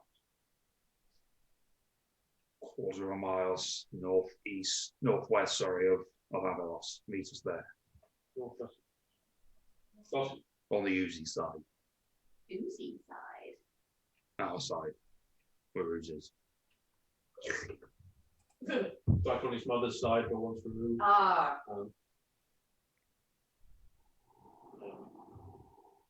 Well, we have our heading. How are we getting there? That was my question. Airship? Bounce. Seems the fastest way. Bouncy McBounce bounce. Okay. So, Nice. A way out to sea and approach a bit slower so that we can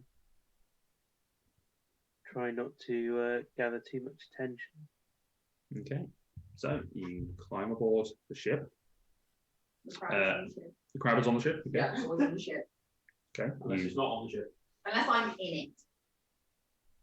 You mount up. Use the blimp to teleport yourselves through the astral plane, and then out into the out to sea north of Avalos. What sort of altitude are you aiming for? Are there cliffs at Avalos? There is a Avalos itself is sort of just is on the coast, and there is a bit of a cliff, maybe 80 feet at the point, which is where the Orionid's Guildhall is at the highest point of Avalos. I would suggest we come in quite low. I agree. Okay. Whoever's driving is going to make the decision, so. Okay, you blink in at a very low altitude. The blimp itself is over 100 foot tall. So low is relative. Yeah. But you are able to fly the airship at a low-ish altitude. How close to the shoreline are you aiming to get?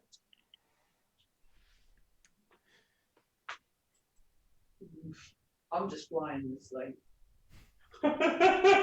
Well, maybe we should stay out and swim in. I mean, we can.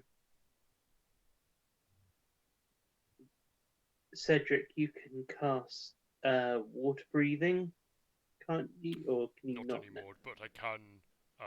Well, two things. First of all, I think I have 6 potions of water breathing still. I can cast it. And Oh yes, you can, can't you? And the second thing is I can cast water walking, I think. We Which really might be better. a mode of transport that can fly. We have a flying carpet. Do we? Can it carry all of us? No. No. Can do shuttles. It doesn't But the need to crowd carry me. swim. I can cast water breathing and water walking, and we have a carpet. I'll go on the carpet. I've got a broom, so And I'll just I've got a jar of dirt. I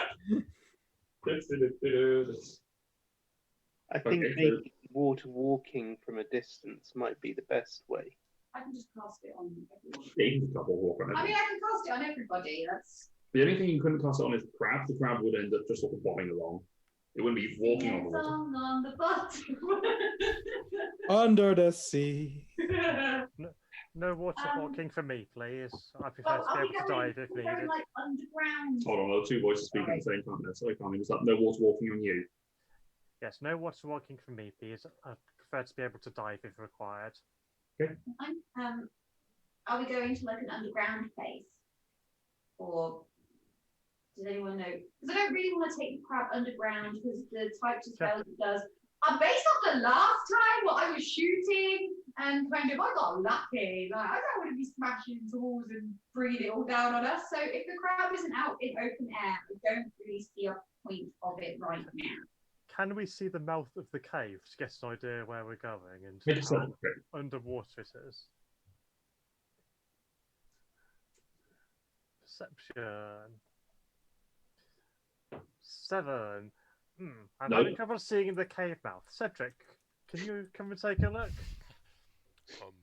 Yes. I will have a look.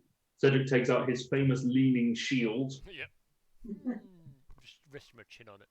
Yeah. I was going to say, please ask a question. Will she be better? She can have a perception check if she wants. Cedric will almost certainly be better, but she can go for it. 28. Oh, 30. Well, that's To what be you honest, have my intelligence. passive is just better. My passive is 30 no matter what, as I'm just Okay, when I start to focus on something, I just focus on too many details and I you get lose. a little bit distracted. Yeah. Okay, so the two of you are able to see this. You are maybe 100 feet away from it. At this point, you can see that it is on the shoreline and it's not on the water at all, but it is going into the cliff. So it's going to be underground. Probably. I will leave the crab here. We can all swim or walk on water just to get across. Okay. Yes. So the crab has been left behind. Are you taking the carpet? So are you letting people fly in? I'll take the carpet, yeah, but I can put the carpet in the bag of holding. Okay. Magic carpet in the bag of holding. Jump on it and start surfing around. Okay. All right. Then. So, who are you casting water breathing and water walking upon? If either of those are things you're doing, Can I do it on everyone? you can do, yes. Family didn't want to walk on That's water. fine. Do people want to swim or do we just want to walk? I think walk's going to be less exhausting, even though it's only 100 feet away. I think walk might be good. I think walking would be better too. Okay. None for me. I'm flying. Right, you cast water breathing and water walking on everyone except for Kafina and family for walking. All right, you disembark from the blimp, going up back, the hangar door that you've got at the back. You set upon the water. I would like everyone to make a stealth check, please. Oh no. This is to see if you get to pass. I cast guidance for myself. Okay, Can I cast pass without trace? you may do so if you wish. So your stealth check plus 10. I mean, I could also just cast out the staff for free. I didn't know if you still had access to the staff, but if you can, Yes, I'll do that. I will cast out the staff then to save a spell slot and give everyone a little bit of a benefit. Okay. Asher, you're at disadvantage because you're using your armor, yes? No longer with disadvantage. Yeah. Okay, so Kafina. 28. Actually, this is a good point because it is daylight here now. Does that have does that cause disadvantage on your ability checks as a drow? It's disadvantage on perception, not ability checks. I do have exhaustion, but I am using restore balance to Shut up. you've get had rid of a long disadvantage. rest since then, haven't you? I had 2 lots of exhaustion because I got 1 while we were making the diamonds and then 1 from not sleeping. Yes. Yeah. Okay, so you straight roll anyway. That's fine. So what was your total? So 21. 28. 28. Pelzer? 30. Family? What is pass without trace? Add 10. to your stealth check. 31. Cedric? 19. Lyra? 38. Leela? 23. Asher? 9. I rolled a crit and then I rolled a 1. Oh. It was literally it was going to be 28 or 9. Can I just say, before we start going stealthy, Luna will put the leather thing round her mouth. Okay. It works! Can I borrow Alright. that? As a group, you are stealthy enough. Asher full sends off the back of the ship. Cannonball! Yeah, before you realise, oh no, no, water. Ow! In armour too. That's nasty. But as you make your way across, you are undisturbed by any sentinels that seem to be watching. You make your way onto the beach. You get back against the cliff edge to get underneath the overhang. And as you do, a slimy white tendril just starts to claw its way out of the rock. Hello. Hello. Hello, Poppet. It turns into Ken again. Good day. Greetings. Hi. How do you do? Top of the morning to you. All right, so we've got a side entrance in view. See over there, the arch. Yes. See, it's got that green around it. It has green around it. Yes. That is that boundary has been created by an Alkilith. It's an offspring of Jubilix. And it's created a portal into the abyss. Well, lovely. Handily, it's linked into pretty much the domain of Jubilix that is somewhat on this plane and will give you a shortcut through the labyrinth of tunnels. Isn't that so handy? We thought so, yeah. So you go through that gateway, and you'll be pretty fine. You'll be not a straight shot. There's bound to be all sorts of things that she got patrolling down there, but saves you having to walk through all her army. Good. Can we use it to get back? Probably. Oh,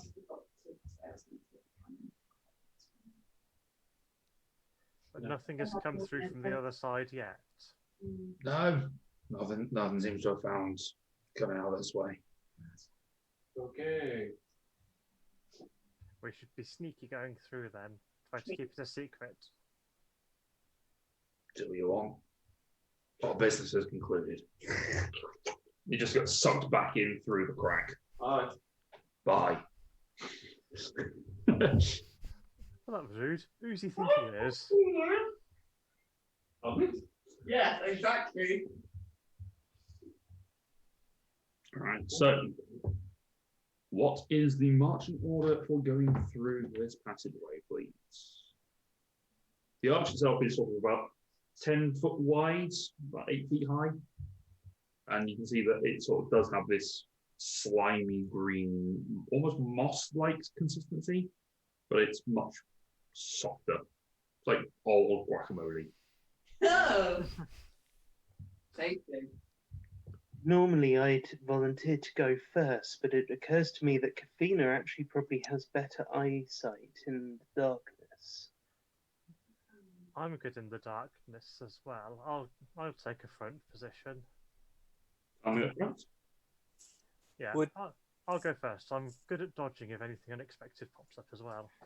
Okay. Second, just because maybe got, 60 feet dark vision and good perception. So. Sure. Okay. In that case, I'll bring up the rear. They're at the back. What, Yeah, 6. I'll stick with the back at you as well. Then, if anything's coming from a good distance, hopefully I can warn us. Okay, Fina. Kalatar, Asher, Leela, where are you going? I'll go Middle. behind Cedric. Go forward. I'll go in front of Cedric. That's third. Huh? That's third. Cedric was second. Oh, Where did you say, Connor? I'll go in front of Cedric. Cedric has already said that he will go second. Ash is trying to supplant me into second place. I guess I'll go third. All right. don't want you in front. I don't want you put in front of me. I'm slightly healthier. Oh, you're definitely healthier, but you're not quite as robust as I am. And if something wants to stab you, I'd rather it stabbed me first.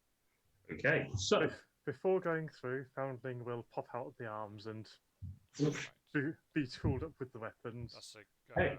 great point. Death Ward. Seeing as Asher is now close to me, I will cast Death Ward on Asher. Yeah. So much confidence.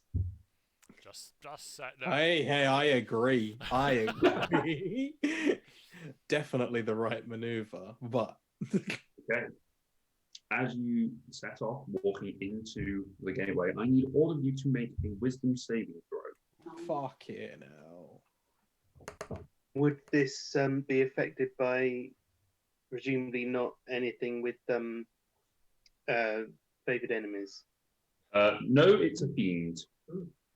Oh, irrelevant. Oh, fuck's sake. Oh, and you're all going stealthy, you did Yeah. say before, so roll stealth checks as well. Partial trace still up? I don't know why I asked the question. I know for a fact that it is still up. It's been less than- Total fuckery, this really is. So we'll do the stealth check first, because I do need to know that one. That doesn't make a difference. So stealth checks. Kapina. 20. Okay, Kalatar? Oh, sorry, 30. Sorry, 30. Yeah, sorry. 30. Kalatar? Sorry. 20. 21. Family? 19. Cedric? 21. Lyra? 39. Leela? 31. Asher? So yet again, it was a crit. So now it's a 12. Is that with the +10 from? Yes, it's with the +10. Ah, You rolled a 4. I rolled a 4. Just like bringing it up. Okay. And the wisdom saving throws, we'll go the other way. Asher? 25. 25. Leela? is it going to magic? No. Okay. I'll come back to me. Kalatar? Oh, guidance. 9! Guidance doesn't help with saving throws. That's fine, don't worry. 9. So you fail. Yeah. Lyra? 7. 7. You fail. Cedric? A 20. Pass. Family? 17. Fail. Tina? Spend a key to reroll. Okay. 25. Okay. Leela? Unnatural 20. You're fine. Family? 21. Okay, you're fine. So Lyra and Kalatar, the two of you, as you sort of walk through this passageway, you're actually, what was your number? 9. And Lyra, you were 7. Mm-hmm. Uh-oh. How badly did you fail it by? Scaling. I say, all of a sudden, we failed by more than we wanted to, so I'm getting worse. With the So as the two of you start walking through this gateway, you both stop, and your mind is completely gone from it. I would like both of you to roll a d10 for me. D10? Yep. 7. 7. When your D10 rolls higher than your D20. 8. 8. Okay. Lyra and Kalatar, both of you make a melee attack roll with your weapons. I'm got it! Well, in which case you're just throwing a punch, but Lyra has a sword. The love Please of don't God, don't crit. crit. It's close, but it's a 26. 26. Okay, roll damage. Who's in front of Lyra? 1. 1.1. I rolled a 1. Okay. You go, you suddenly, as you're going, you throw a punch and it just glances off the back of Cedric's nice shiny armor. You just hear it, ding. Am I aware that I've done it? Make another wisdom save at the end of your turn. Oh, okay. Lyra, what was the damage? 12. 12. Kafina, you take 12 points of slashing damage as Lyra brings the sword across your back. Ow, what the hell? 6. Do I make another? You do, yes. Is this a charm effect? No. Does Lyra look any different? Like, would she be noticeably different from her usual self, or is she Insight just check. attacking me because she doesn't like me? Make an How's insight check. 19 this time? Okay, your mind then suddenly breaks free of it. Actually, no, it does make a save at the end of the turn per the spell, so fine. You sorry. failed. Yeah. Okay, so Lyra, you're fine. But as your the punch comes in and the sword comes in, Kafina goes, "Ow!" Cedric and Foundling at the front, you hear a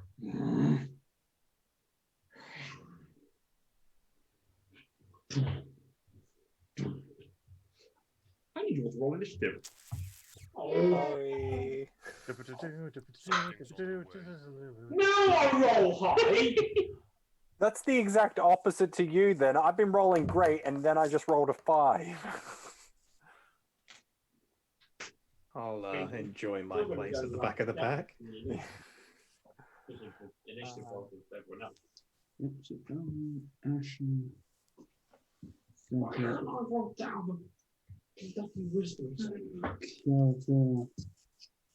I always forget. Is initiative with disadvantage when I've got my extra arms? It's a dexterity ability check, so yes. Okay.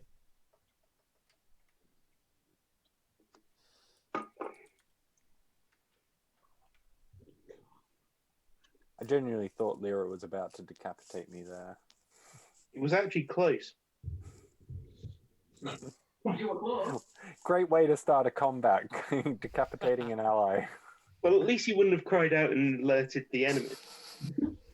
So as coming around this corner, coming out of the darkness and sort of looping around towards you, you see this lumbering, bloated, lizard-like creature, bipedal, just stomping its way towards you.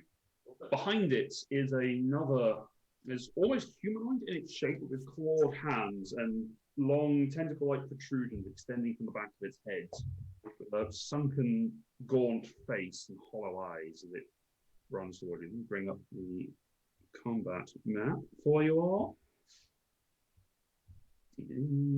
Combat admit.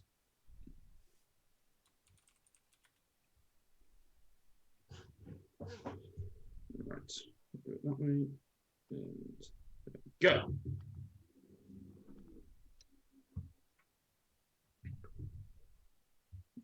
Drifting up. As well, sorry? The combat cam is Sorry, very slowly.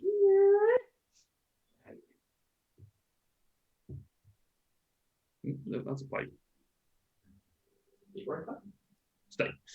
Good, that'll do. All right, so I'm going to try a new feature this time, see if this works. So, yeah. So, 25 to 20 or above. 20 to 15? Oh shit! Sorry, 22. Sorry, my So mind. 25 to, 25 to, I was going the other way. I was going 25 to 30. I got 23. Yeah. Okay, so 22 for you, 23 for Cedric. Wait. He thought I went 25 to 30. No, that's not what I'm getting at. Is What, that? Cedric got that high initiative. No, it's where's someone else? not today. Oh, damn! Oh. 20 to 15. What? Hello? 15 to 10? Did everyone remember to roll initiative, right? 14. With advantage, I rolled a 2 and a 5. Oh! 14 for Lyra. Where's everyone else? 10 to 5? 9. 8. 7. 6? Come on, someone. Asher? 3. You've ruined it. I know! Okay, so top of the round is Cedric. Yeah, I wasn't really expecting that. So I never know what to do at the We've got one big lumbering thing coming towards us. How far away am I? 5, 10, 50. There's a bit of a glare. 5, 10, 15, 20, 25, 30, 35, 40, 45, 50, Let's make it 55, worse. 60. I'm trying to count as you're moving.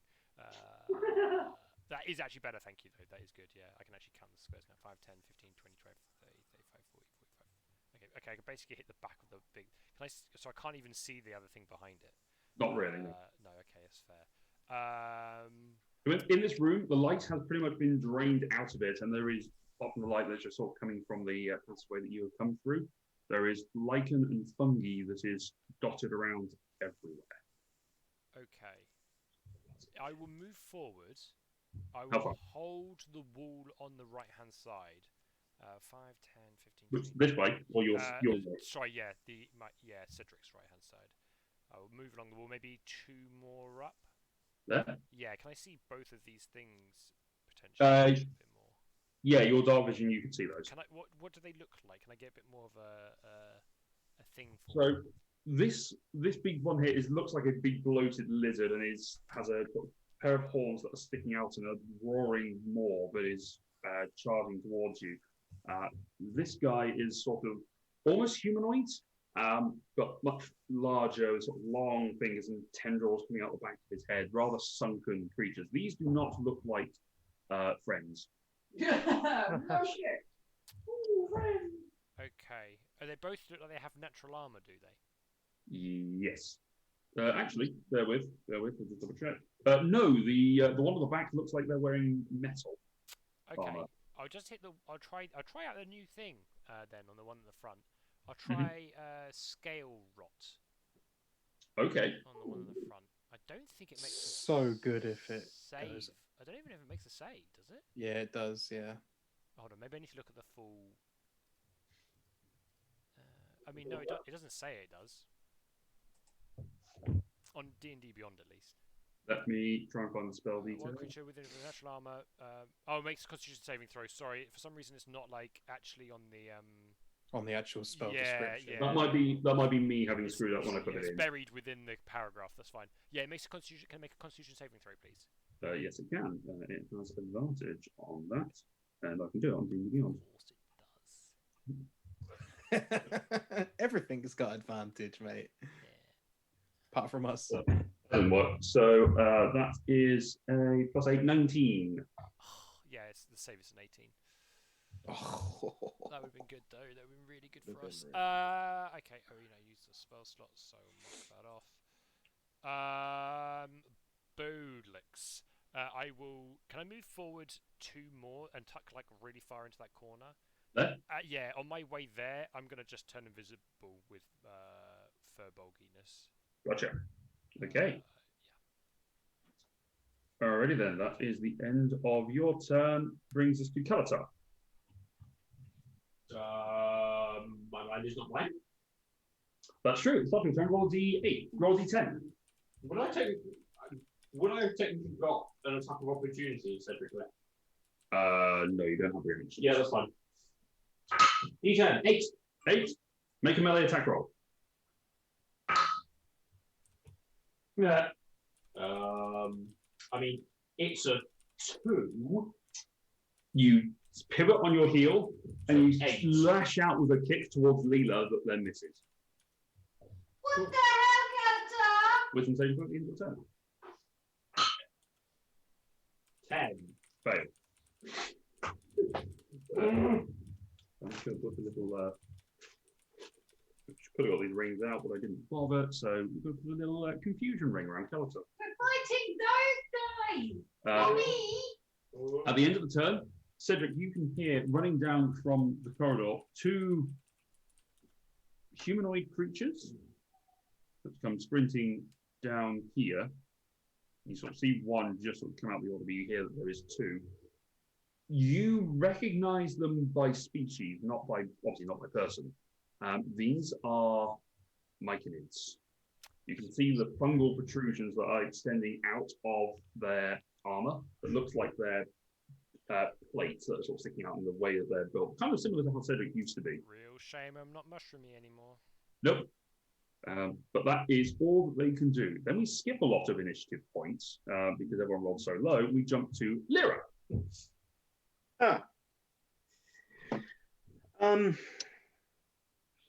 Looking at the huge, great thing in front of us, Yes. do I think it looks like a fiend? That would probably be a very good guess, yes. Right. Okay. So what I'm going to do this turn, for my action, Yes. I am going to grab some powdered iron and steel from my belt pouch, Yes. slap it into my own face, and cast protection from evil and good on myself. Alrighty. Then I will. Wow, I'm really. Right. I will walk forward as far as I can, so I'm probably. That will get you there in line with family. Yeah, that's good.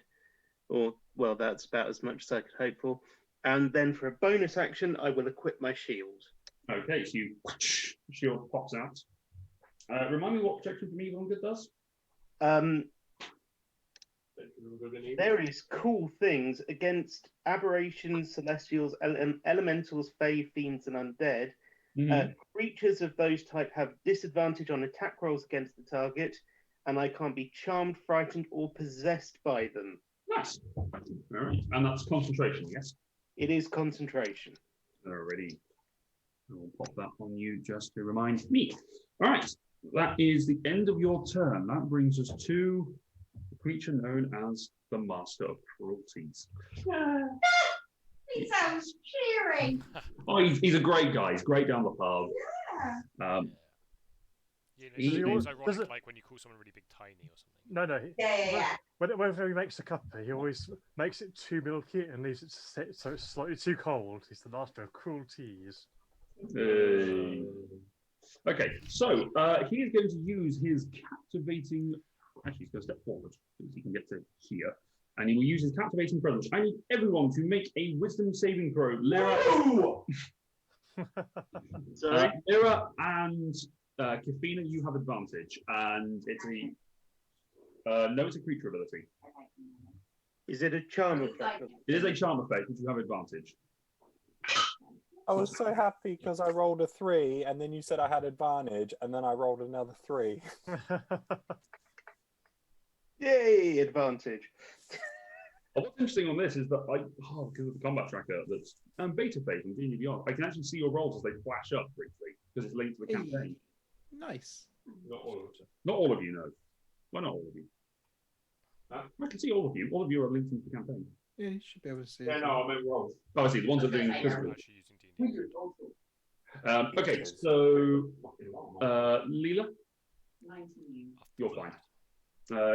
Delta, 11. you are charmed by it. Your speed is 0. So you are charmed and under the effect of confusion. Cedric, Oh yeah, hold on, I wrote it down here. 18. 18, you're fine. Asher, Also 18. you're fine. Lyra, 25. Foundling, Am I getting a buff from this from Asher? No. no. Oh, I'm not a okay then. paladin. It's just a 28 then. Oh, okay. And then Kafina, A crit. What an ass. No, it was an 18 pass, so asked if he could go up to a 32 or whatever it was. yeah. Kafina, 8? nope, you fail. You are also charmed and you cannot move.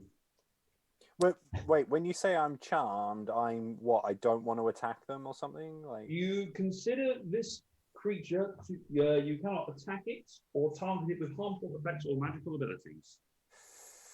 that's right. No. You have a ring of wisdomfulness. And I keep rolling single digits. That sounds like a you problem. Okay, that is going to end the Master of Cruelty's turns. Leela. Leela, did you say one of them was wearing metal? Yes, this guy here. Him. Can I try heat metal? You can. And it now just Heats up. Yeah. Second level heat metal. Okay. Nice. So, did he take damage immediately or in his turn? Any creature in physical contact with the object takes 2d8 fire damage when you cast the spell. Then roll your 2d8, girl. Boom! It's going to be bad. Oh, 4. And 1. 5 points of fire damage. Okay, as the heat goes off, you can see He shrugs it he off. shimmies a little bit, but it does still do some damage. Okay, it's fine. Not as much as you would like. Nah, it's something. Funny. Demons. And drones. Dronies come out. I'm going to put the drones. Put me. They are here somewhere. There they are. Boop. There you go. Orange and pink meeples. If a creature is holding or wearing the object and takes damage from it, the creature must succeed on a con save, throw, or drop the object. If it doesn't drop the object, it has disadvantage on attack rolls and ability checks until the start of my next turn. Yeah. Yeah. So It has disadvantage on attack rolls and ability checks whilst wearing the armor until the start of the next turn. yeah, Yeah. that's fine. Okay. Yes, drones. Where are they going? I'll do it to him as well because he seems to be doing things that I don't like.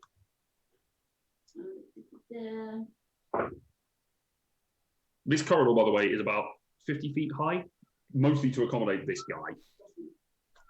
Thank you. Journey is 25. Hits. Drone is 26. Hits. Yay.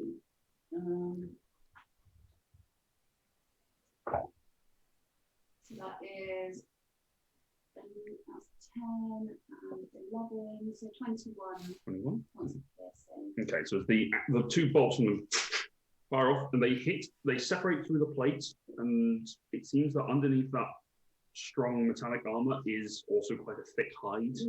God. These things don't sink in. They have hurt it, they have wounded it, but it doesn't appear to do a huge amount to him. That is your action, the bonus action. You can move, you can stay where you are.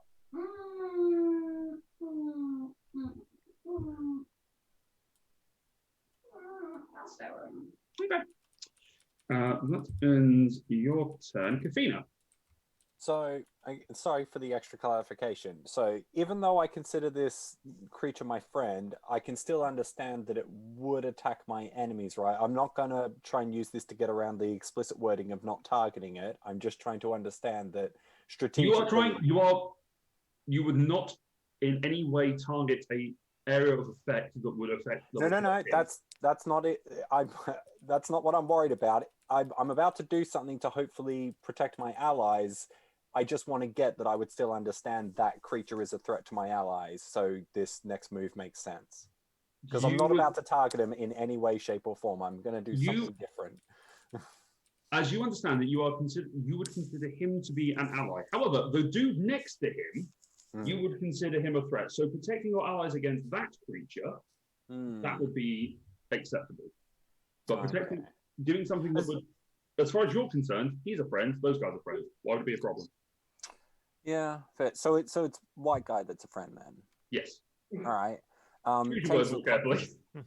Yeah. Doesn't sound great. Changes the plan, but still works. So I'm going to segregate the who I perceive as bad guys from the white guy and all my other allies by using Wall of Force, which gives me 10 by 10 foot panels, which luckily the space between them is only about 20 foot wide, and I've got enough panels to hit the ceiling. So yeah. So sorry, what are you doing, Joe? We're too busy laughing because your choice of words was a little unfortunate. Oh dear. I'm going to use Wall of Force to put a 20 wide by 50 foot high wall between everyone I perceive as my ally and everyone that I perceive as the enemy, between those two groups. You're putting a wall of force down here. No. See in between the medium white guy and the big black guy. Yes. Yes. The speckled yellow line going between them, that's where I want to start the Wall of Force. You're putting a wall of force there. Yes. Right, okay. Fine. Okay. So there is a wall of force there. And it's by your room at. Because because my original intent was to have it going further up where Lyra is so that there was a 5-foot gap so that we could pick shot him. But considering that guy's my ally and he's right next to an enemy, I better go ahead and help him. Center will be better. So we'll do that as your wall of force. Yep. Okay. At the end of your turn, you are charmed by him. So make a wisdom saving throw at the end of your turn. Cool beans. But you cannot currently move. Oh, I thought it was another 3, but the dice roller button was over the top, so it's 18 in total. 18. Okay, you are fine. You have broken off from the charm. You are currently concentrating on Wall of Force. Wall of Force. Okay, that ends you, Foundling. Well, there's only one guy left I can attack, so move up into melee and start wailing on them. Yes, bear with me 1 second. I just want to check something. You are just within range of this, so I need you to make a wisdom saving throw. Okay. 17. Is the DC. Carry on with your day. Move up into melee with that dude and start wailing on them. Okay, do so. So, what's that giggling about now? Don't mind. Don't worry about it. Gift chat stuff. No. No, it's on the main chat. Okay. Right. Taunt for 1. Mm-hmm. Oh, nice. A 30 to hit. Yes.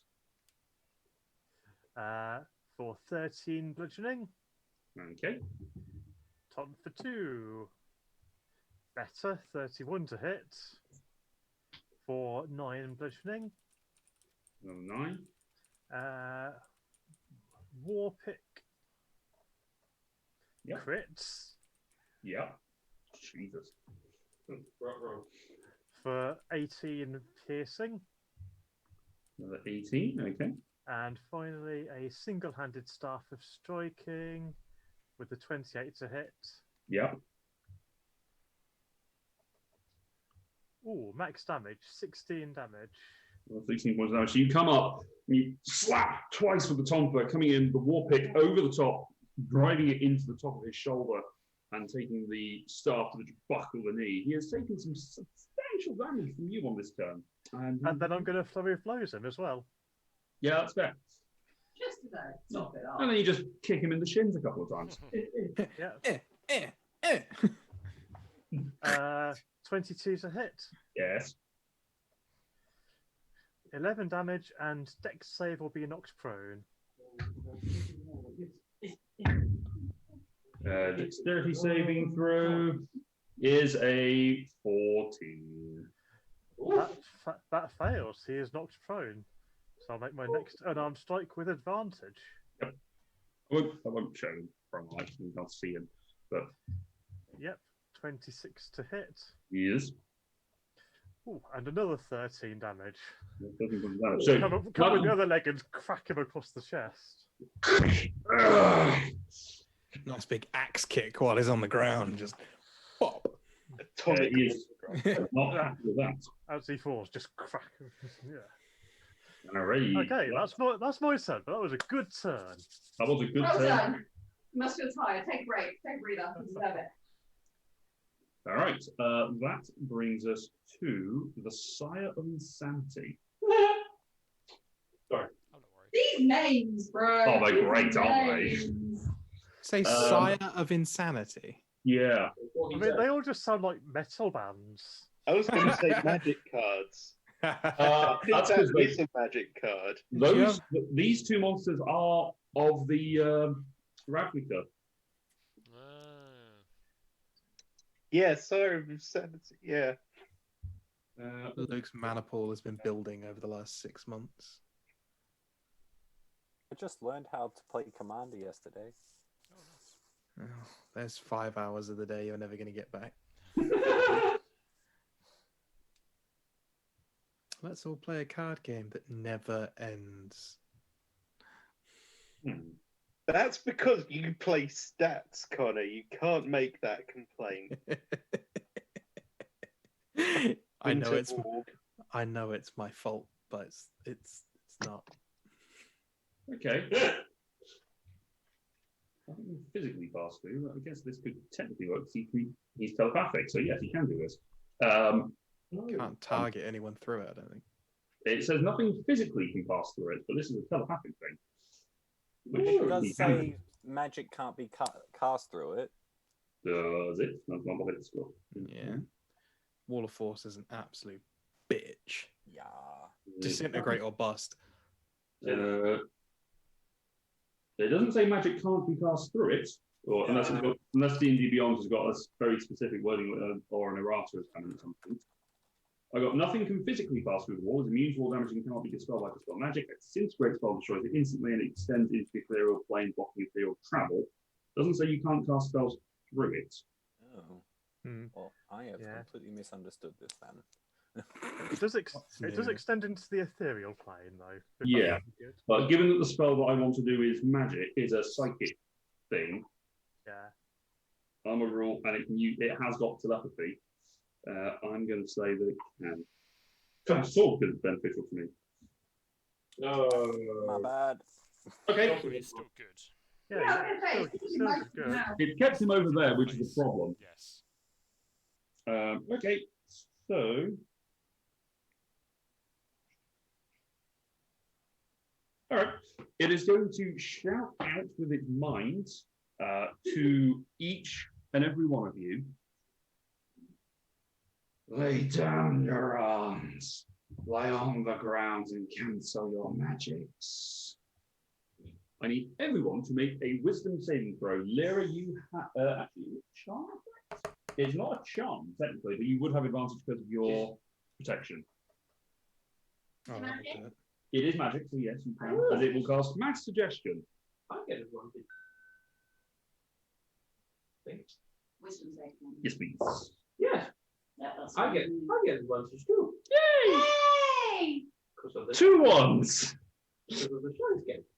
Leela, 25. 25. Kelly, 24. Oh! family, 18? 18 is the DC. Too many arms, not enough time. Exactly. Cedric, A 24. 24. Lyra, 23. Leela, we've been on Leela. Asher, Also 18. 18. Kafina, Use my D10 and still only got a 16. 16. Oh. Fails. Mm-hmm. So, Kafina is under the effect of mass suggestion. Yeah. So, on a failed save, it pursues the course of action described at the best of the ability, which then can continue for the entire duration, which is 24 hours.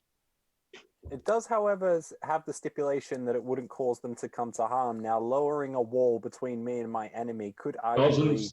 Doesn't specifically say that it will cause harm to you. You're not falling on a sword, you're just dropping your magic. I would argue that that's... Yeah, no, fair. I'm trying my ass off. It's the assumed death from dropping the wall. I am assuming Kafina's worried about. Yeah. All you've been told is to lie down, put down your arms, and to drop all magic. I've only got a problem with the last bit of that. Yeah.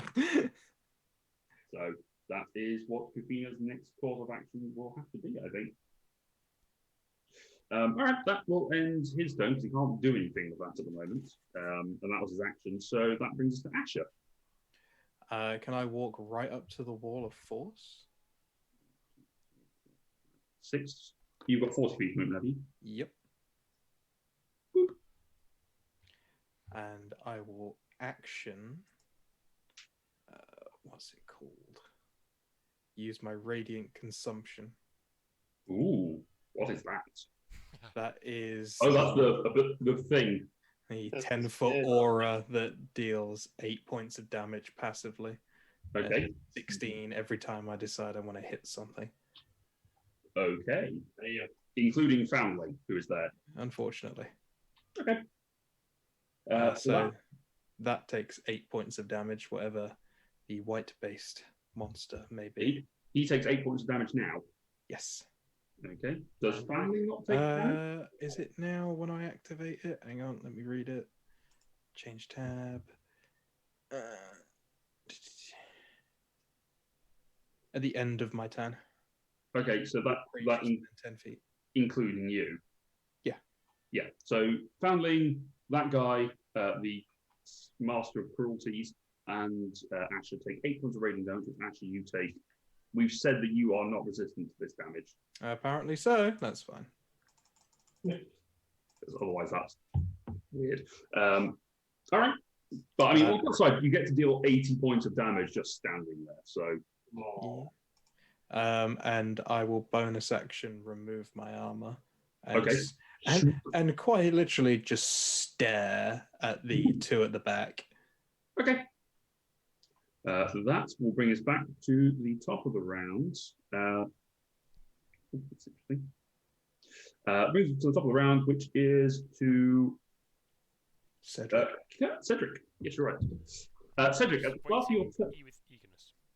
At the start of your turn, Cedric, make a wisdom saving throw. Wisdom saving throw. 21. You're fine. Do you feel almost like this urge to attack something? You don't know what, but your mind then you just no. I am Cedric. I only need to attack that other thing. Yeah. Okay, so I mean, I'm gonna play maybe a little bit safe, but I'm just trying. I mean, I have burnt through a lot of my slots already. I'm just gonna dump a level 1 guiding bolt on the white beast. Make your attack roll. Attack rolls. That always goes. Oh, it does actually go great. 30 to hit. Yes. But my nemesis of D6s. 12 points of radiant damage. Okay, 12 points of radiant damage.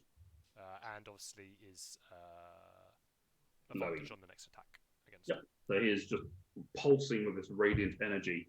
Kotar, roll a d10. Are you moving, Cedric, or are you saying you are? Can I move? The drones are the pink and the orange. Yes. The things on it. Can I share the space with the pink one? Yeah, sure. We'll just move Pinky there. Thanks. Cedric just casually smacks a drone into the wall. You do not move or take actions this turn. Make a wisdom saving throw at the end of your turn, and then another one to shrug off the charm effect. 12. Nope. And then charm. 17? 17 is DC. You're no longer charmed. Yeah! You're still confused. All right. That is then the Myconids, who can't do anything at this moment. So they are going to knock their bows. They're going to hold their actions. Oh, actually, going to move around here. They're going to knock their bows and be ready to fire when needed. That will end their turn. Lyra. Okay. Start with you. Oh no, you're not within range. Never mind. Carry on. Probably going to go within range now. Yeah, but it's the start of the turn, so it doesn't matter. Okay. So a bonus action, I will. I'll activate Planar Warrior. Okay. And then I will head for. So I'm just with Foundling between me and Asher. Mm-hmm. No, other side there. I will stand there and I will make 2 attacks against the medium-sized creature there. Go for it. With double advantage for guiding bolt and it being thrown. It is currently thrown, and you do have advantage. Actually, that's a point. Cedric, roll a d20 for me just to see whether Golden Bolt might have missed because it was prone.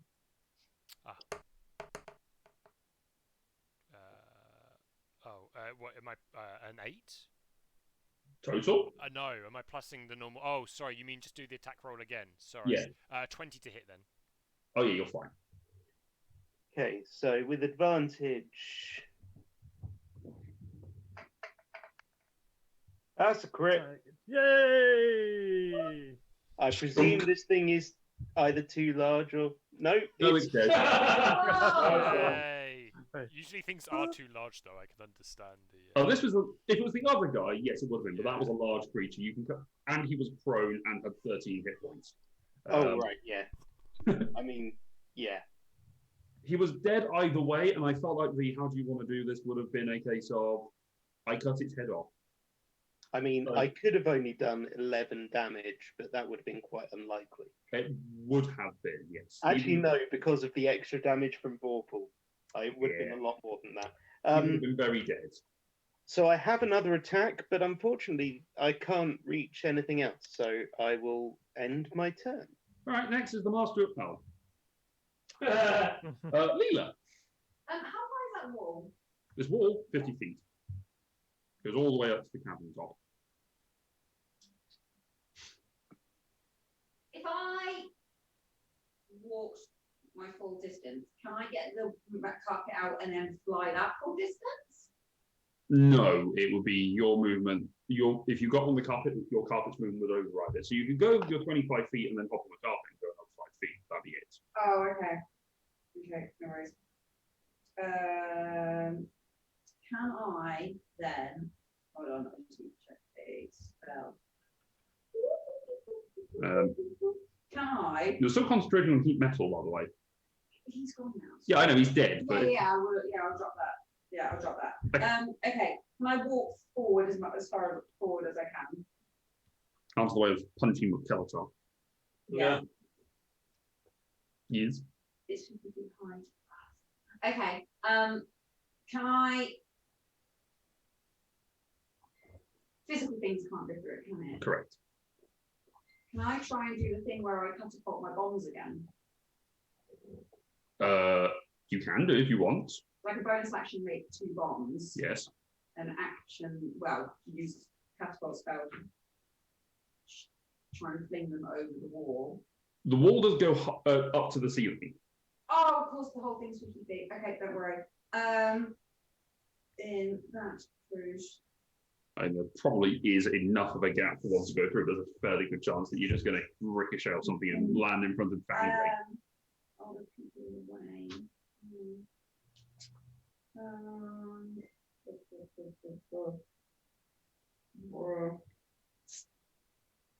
So we can't get through that. Correct. The spells can get through it. Some, yes, certain spells can. Can I shift my heat metal? I don't believe so. I think it specifies a single target. No, Pretty sure you can't move it. no. Yeah, you choose a single object, so Yeah. no. You can cast it again, or you could just cheese it and do something else. I could just put cheat it. Cheese it. Cheese it. Cheese Or you can hold your, cheese you can it. hold your action to shoot trigger for when the wall comes down, or Right. I don't think Arthur's a fan of your singing. yes, you can hold a lightning bolt cast on the big guy. Yeah, Sure. so I haven't cast it yet. No, you are basically you're concentrating on the spell, preparing to release it when it's finished. Can I drop it if I need to? Or do You I have to you cast can it? you can drop it if you don't want to use it, but you will still consume the spell slot. So it's your choice. You would use the spell slot, and it either goes off or you can just cancel it. If that wall doesn't- Oh no. You don't know. That could be going to drop it. Well, the spell will still go through. Is he using his action in the way? Otherwise, I'd just shoot it. There's an angle that you could get. Because the spell will go through it, won't it? Make an Arcana check. Oh. I saw. Did I not see things go through? This is what the Arcana check is for. 18. Okay, you know enough about the studies of abjuration magic to know that a wall of force will prevent anything physical going through it. A lightning bolt will become a physical thing as you cast the spell. The reason why the Sire of Insanity was able to use his ability was because it was telepathic and it was a mental effect rather than a physical magical effect. What if? I'm just asking hypothetically now. I guess something like shatter with that because it's a point on the other side of the wall. Is that okay? Shatter could, yes, because it would be you're pointing a spot that you can see. It's like casting Dimension Door. You're pointing at a spot on the other side. So technically, yes. But since Lightning Bolt emerges from you, same with Fireball, it would just fire up and it would hit it before it gets there. Because it's something physical traveling. You can choose to hold Lightning Bolt or something else. I'll hold trigger because. You don't trigger. It's fine. It's easy enough. Yeah. Okay. Okay. Yeah, well, trigger automatically reloads anyway, so it doesn't really matter. So you bring trigger up and you just hold it ready to take a shot at the big guy if the wall comes down. Kabrina, it's your turn. The wall comes down. And I lie on the ground and As drop you my then lie shit. prone. Yeah. I On do the all ground. the things he asked of me. I'm a good girl. Yep. The wall comes down, and these two guys get their 4 attacks. You get your attack as well. So they are going to make 2 shots each. Okay, guy number 1 apparently likes number 1 because he rolled 2 ones. Wow. He is going. Number 2 is going to take a shot. He was aiming at Foundling. Number 2 is going to take a shot at Lyra. So that's the person that had the best shot. What the fuck? That was another 1 and an 18. 18 against who? Lyra, I said. But that misses. Yeah. Good. That was a waste of everyone's day. All right, that is that's Kafina's turn. Foundling. Do I not get to roll to get rid of it, or is I'm stuck? Oh, I'm stuck with it for 8 hours, aren't I? Yep. I thought once you completed the task, then that was it. I will do it. All right. Sorry. Oh, that is actually a point. I'm not trying to slow it down, but I think once you've done like everything, it's Task has been completed. Yeah, if you don't specify a duration on something you can complete immediately, yeah, it would be over. For the entire duration, if the spell can be completed, then it finishes when it was asked to do. Yes. Thank you, Ross. But you are currently prone, and that is the end of your turn. Yeah. So If you could put the wall back That's up all now, my that'd be great. experience from Opti, just Yeah. drawing the memory of that spell back. Okay. Big guy. Yes. I'm going to move up into melee to him, with him, and move around him towards the Myconid, so I'm away from Asher's gaze of death. At the start of your turn, can you make a wisdom saving throw, please? 22. Okay, well, fine. You're immune to this ability from now on. So you're going to hit. Yeah. Okay. And I'm going to commence smacking big thing. Go forth and smack. Okay. Taunt for 1. Yep. Helps if you click the right button. Usually does. 16. 16 misses. Taunt for 2. Okay. 28. Yeah, that hits. Only So first strike comes in, bounces off the armor. The second taunt that comes in, dealing only 6 6 damage. Okay. War pick. Yeah, 27 to hit. 27. For 12 points. 12. Okay. Staff of striking. Yes. 17. Just hits. Oh, that's better. 16 damage. Nice. And then I'll flurry of blows this guy as well. Okay. So first one, roll a hit before I roll damage. Especially as I'm going to roll a natural 1. Misses. That bounces off harmlessly. Yep. Second one, unnatural 20 That hits. for 12 points of bludgeoning. And can it make a dex save or be knocked prone? It can. It can indeed. Oh, now you roll natural 20. Okay, leg's too strong to knock down at the minute. -2 though. So what's your DC? Oh, it's only 16. Oh, okay, yeah. In which case it doesn't get knocked over. But worth, all right. worth knowing. Yeah. Anyway, worth knowing. my turn's done. All right. It's now its turn. It Yeah. doesn't like you. It doesn't like you anymore. So it's going to make a bite and a claw attack against you. Okay. So It's gonna hurt. bite first of all. 25 to hit. Yes, Tom. Sorry. I wondered if it had any effects from Asher at the beginning of its turn, but probably No. on her turn. So the End- end of action. End of my turns. Thank you. Yes, a 25 will hit. And a 21 on the claws. Yep. Okay. So that is. That's going to hurt. So, yeesh. 36 points of piercing damage, as well as an additional 19 of psychic damage. Ooh, interesting. Spicy. And then the other part of the attack is a single D8, which is 10 points of slashing damage. Ow. And then another 5 of psychic. That's a lot of damage in one turn. It is rather. That's more than half my hit points. Good. As I feel like it's about to lose most of its. Asher. Rage. Yep. Two-handed great weapon master. Yes. Boop. Recklessly. Okay.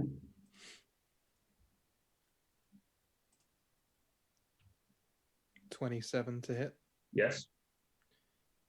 Okay. So we get. So 2d6. Yeah. Plus start. So 10, 20, 30. 46 points of damage. 46? Yeah, so you get 4 and 6, 10 from the weapon damage. Yeah. Plus 10 from Great weapon Shatterfang.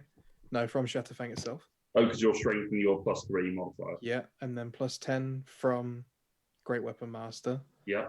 And then an additional 16 points from my Radiant consumption. That's what it is. So 40 total, yeah? 46. Yeah. Jesus. Math. Yep, that hurts. I'm getting good at this now, though. Yeah. And again, recklessly.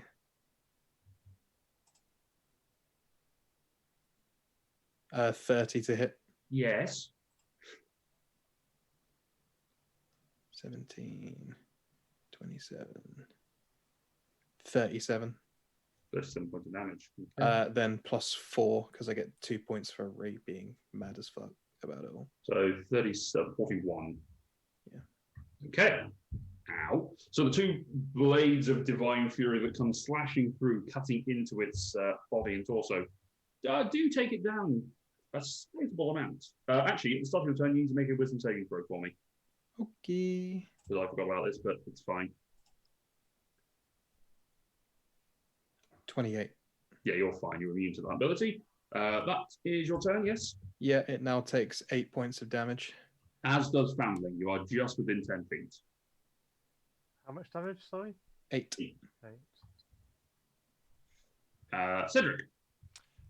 Okay, I'm going to move basically in a straight line. So Cedric, you are within the range of the aura, sorry, so make a wisdom saving throw before you start. I'd love to. 25.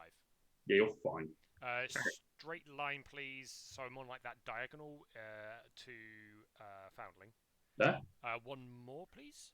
Yeah. I want to be able to touch Foundling. Always. Yep. I will pop a 5th level Cure Wounds on him. Okay, then. Hold on, you're looking a little bit dinged up. And that heals 36. Nice, thank you. Then I will. I think I've used all. Did I use all of my movement to get there? I think I did. 5, 10, 15, 20, 25, 30. Yeah, I did. Yes. Okay. In which case, I am diddly done. Okay, Taltar, roll d10. 3! 3! You do nothing. Wisdom saving throw. Oh. Ah! +5. Leela gives you a +5, which puts 80. No, no. He's 18. Sorry. So mark off the first use of that. No. Okay, so that's what happens. It didn't work. No, it did work. Oh, okay. All right, that ends the turn, brings us to the Myconids champion. So this guy's going to come into Foundling. This guy's going to come basically underneath the legs so that they can get to range of Asher. So the first one with Foundling, are you below half your hit points? No, not anymore. You're over half. Okay. Yeah. So 2 attacks against you are a 17, Misses. 23. Yes, hits. Okay, so because you are over half, you actually take more damage. Well, that sucks. God damn it. I was feeling so smug about myself there. Like, what an amazing play. Managed to get the heal in just in time. Oh no, sorry, I've misread this. If the creature itself has more hit points. Oh. Not if family has more hit points. Which is, I was looking at it going, that makes no sense. Oh, okay, if the champion has more than half. Okay, so 13 points, 13 for the first part, and then another 5, so 18.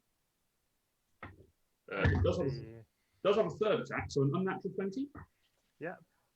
Then another 9. another 16 points slashing damage to you, family. 16. Okay. Yep. Asher, 2 attacks against you. 3 attacks against you. Sorry. All With advantage. Yep, if you're reckless. 26. Yes. 27. Yes. And a natural 20. Of course. One more. No, it's 3 attacks. Oh. That's it. So we have 4, 10, 13, 22. That's not annoying at all. 24, 29, 34 plus 15 is 49 points of damage, reduced down to 25 for you, Asher. 25, yeah? Yes. Because rage. Yep. That ends his turn. It's the end of your turn that they take the pulse damage, isn't it? For number 2. Let me just check and see if they enter it, if it does it, but I don't think it does. No, I don't think so either.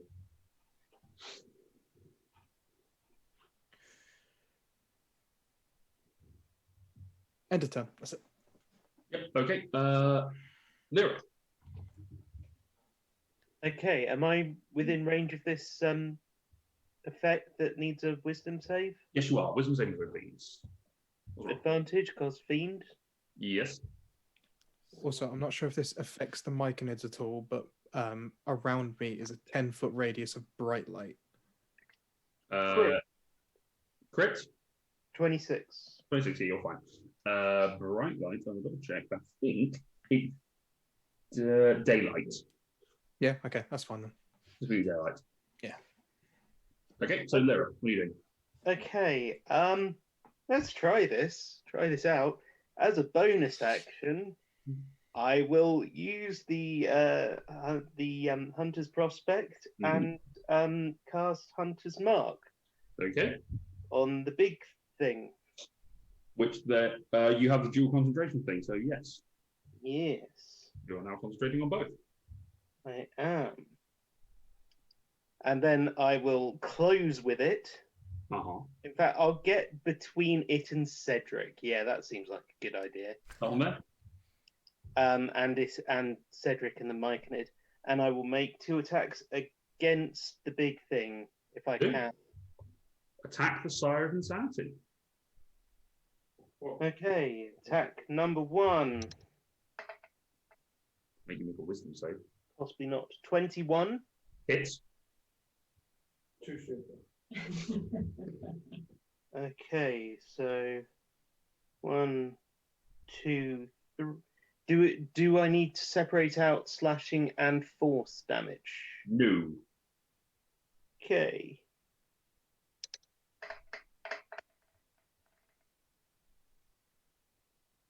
That is 25 slashing and force damage. It is dead. Huh. Asher hurts. That's all I'm going to say. Asher hurts. I didn't smite once. No. Oh, hang on. Let me just check something. Is this something I can actually do with the Ha! I can move my hunter's mark as a free action on my turn when You a can mark now, yes. dies. Can. Which one So would you I like to will go? move it onto Myconid number 2. So you have the And- misfortune of being next to my sword. And make another attack. Go forth. Yeah, that's 29 to hit. Yeah, that'll do it. By 11.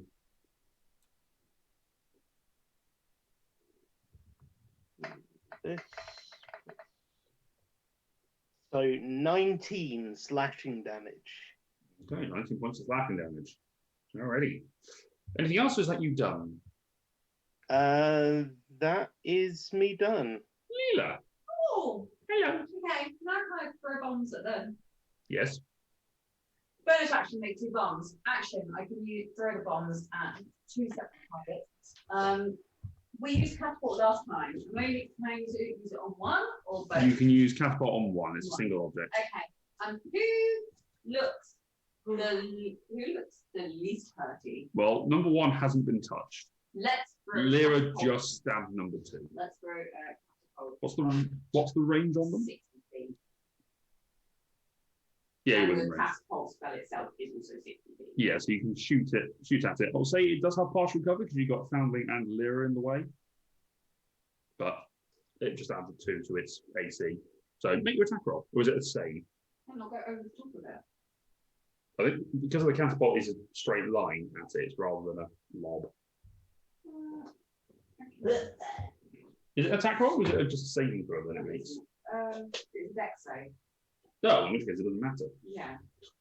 Although, no, cover does add 2 to its dex saves. But, I mean, it's not right at those.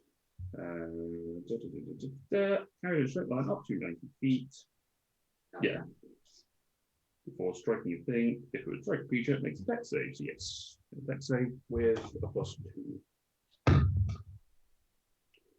17. No, 18. Ow. So 3d8 plus 4d6. Yes. What's the area of the bomb? Does it only 10 feet. So Foundling. I'm aiming for behind it. You said you were aiming at it before. No, but then I said it'd go over the top of it. Oh, what? So you're aiming for the bit of wall Yeah, directly right. behind its head. Is that what you're saying? Because if you're either aiming to hit it, in which case you get the extra damage from the catapult spell, or you're aiming to miss it and hit a wall where it explodes and it just gets the explosion damage.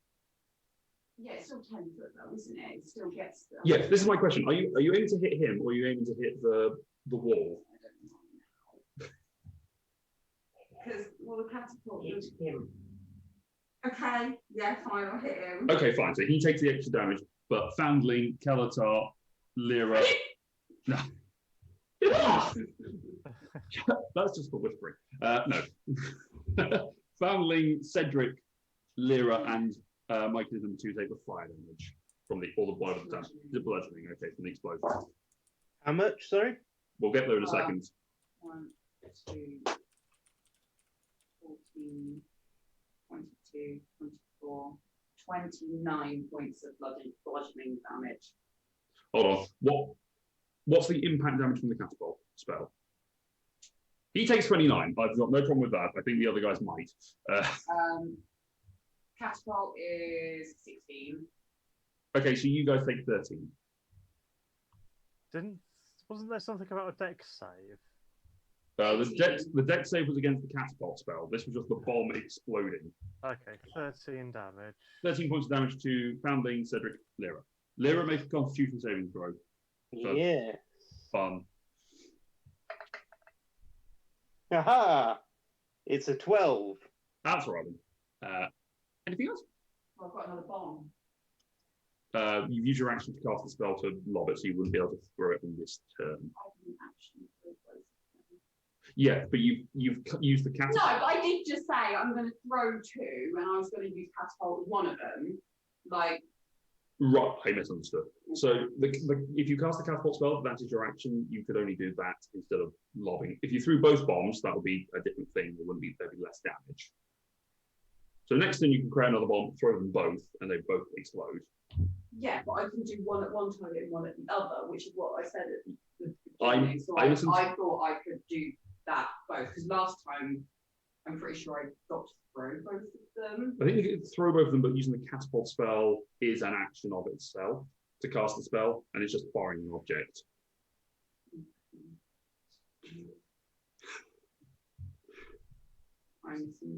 That's okay. I misunderstood as well. Are you going to move, or are you going to stay where you are?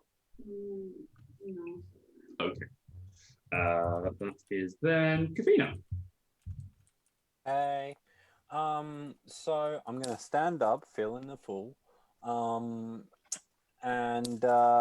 Yeah, my friends are all crowded around these guys and wanting to kill them, aren't they? Yeah, generally. Generally? Cool beans. So I'm going to cast something off my list. So I'm rolling Arcana, and I've got way over the DC. I'm going to cast Chill Touch on the closest one. Okay. So make your attack roll. Oh, that is a good point. Oh, wait. Hey, can I? Huh. Okay, I don't. Just make a spell attack roll. So if you've got like Rolling Thunder's got an attack roll, doesn't it? Yeah. Sorry, it's just I thought there'd be a button for it on here, and I'm not seeing it. But then again, it's because it's a spell off my list. I don't get a button for it, Correct. so that is bad. That is only going to be a 15. 15 misses. Yeah. Well, that's that. Okay. That's your action. You know what? I'm dejected by that. Quicken spell, do it again. All right. Another Arcana check. Yep, and that's totally fine. Even higher than last time. And let's roll for this attack. I mean, it's better. It's 20 now, but yeah, it's 20. Okay. 20 hits. 20 hits. Woo. So the damage should be 3d8. Where you at? So that is 14 necrotic damage, and it cannot heal until the end of my next turn. Okay. Foundling. Or are you moving, Kafina? Are you staying where you are? Oh, sorry, no. I picked that. Sorry, I'm reading the wrong spell. It has disadvantage on attack rolls until the end of my next spell. And no, I'm not going to move. I like staying at the back. Okay, it's Foundling. Well, my kid number one is in my face, so let's start hitting that before I turn around and hit my fellow party members for doing damage to me. Uh-huh. So, Tom for one. A crit. Yes. Hooray! For 14 bludgeoning. Really? What a crit.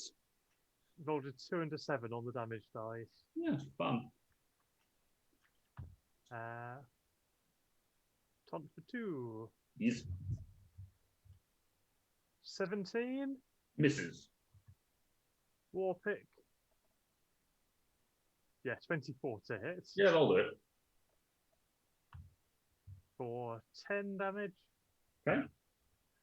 Start for striking. Yeah. Natural 1. Misses. Flurry of blows. Kick 1. Mm-hmm. Unnatural 20. Yep.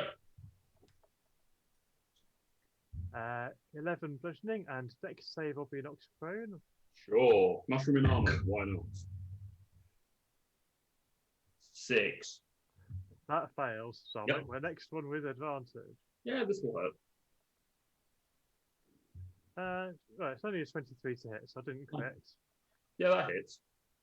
And no, it won't hurt. It's just I rolled a 1 on the damage, so that is only 6 bludgeoning. 6 damage. Okay. So another round of Foundling pounding the shit out of things with very little discrimination. Anything else? Nope, I'm done. Alrighty then. Brings us on to your dead Asher. Fuck number 2, specifically. You would like to fuck number 2? I'll take 2 for 300 points, please. Yes. Yeah. All right. So the target 2 is armor class 19. 19. I will recklessly two-handed great weapon masterly kill it with 0 discretion. Oh, sorry. It's an 18, not a 19. My teleprompter was wrong again. 27. Yes. 19, 29, 38. 38 points of damage. Okay. Ow.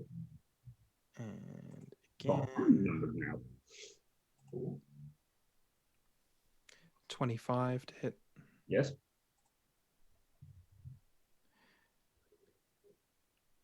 36.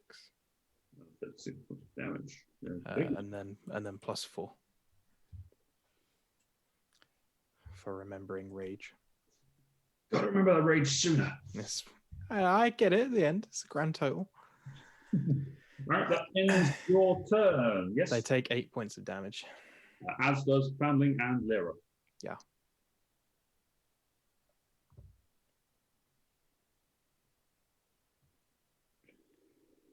Okie dokie. All right, that brings us to top of the round, Cedric.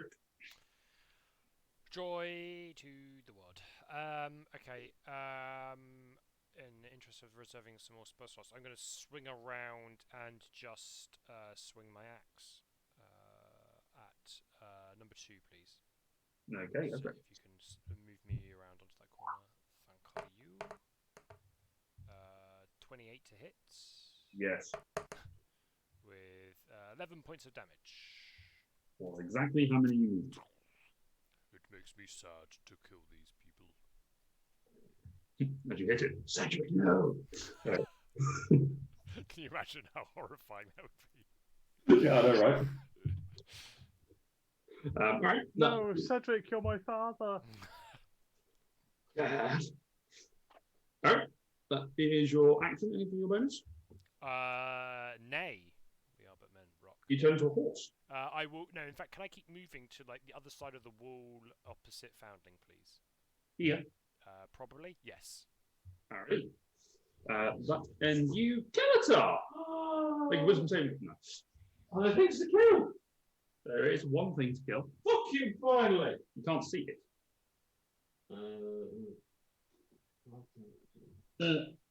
Actually, no, that's not true. You probably would be able to see because Ash is glowing. In which case, I will fire 3 Eldritch Blasts at it. Go ahead, make your attack rolls. It does have cover from there, though.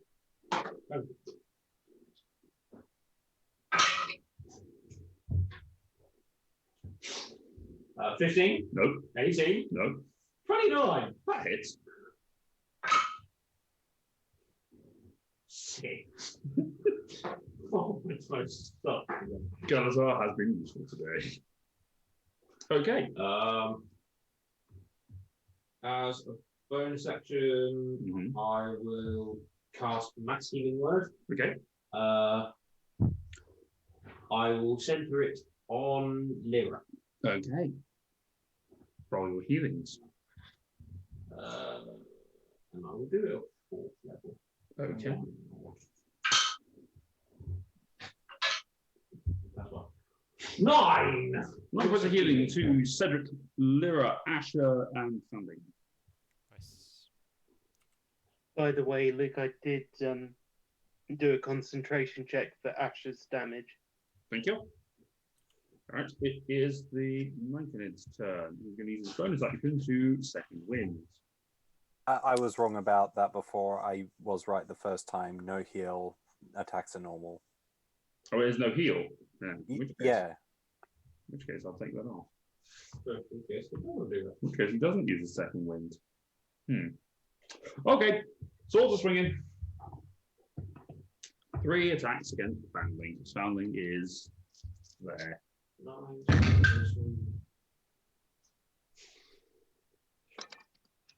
This is very statistically improbable, and I would like Matthew to come and verify this. It's 2 ones. No.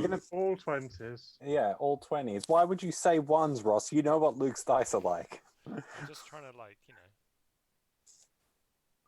You jinxed it, Ross. No, it's all your fault. I'm trying to counter jinx it.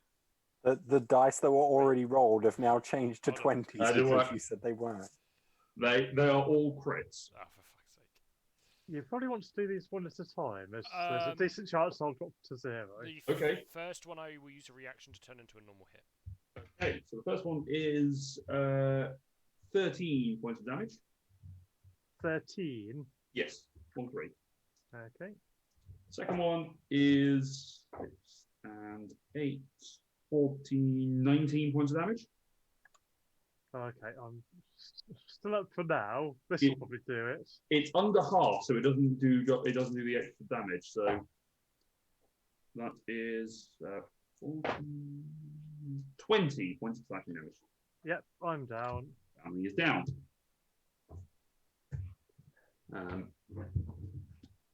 It is then going to use its movement. It doesn't have an action, so is it going to stay where it is? Yeah, it's going to stay where it is because no, it isn't. It's going to run away. Remember, it needs to spend half its movement standing up. Good point. In which case, it only gets there. That ends its probable life. So, Lyra. Having seen this, mostly it has to be said for flair. Can I, as a free action, transfer Hunter's Mark onto that one? Yeah, you can just about see it as its foot runs around the corner. Okay, in which case, I will. Where is it? I will bonus action phase step, so I'm right in front of it suddenly. Okay. That's running away. It's like so yeah, use that, and then I will make 2 attacks. Go for it. First attack. That's 24 to hit. Yark. I presume I don't need to separate out slashing and No. Just hurt it. Well, actually, with because you've got playing a warrior item, it's all force anyway. Oh yeah, it is, isn't it? So that's 29 force damage. Yep. And second attack. Mm-hmm. Whoa, that misses. 15. 15 does miss. So the first strike, you appeared out of nowhere. You basically got the blade and held it in place. It runs onto the point. You just, and then you try and tuck it out. It just grabs onto it, holding it in place before he sort of distracts himself rather unhappily. That is your turn, yes? Yep.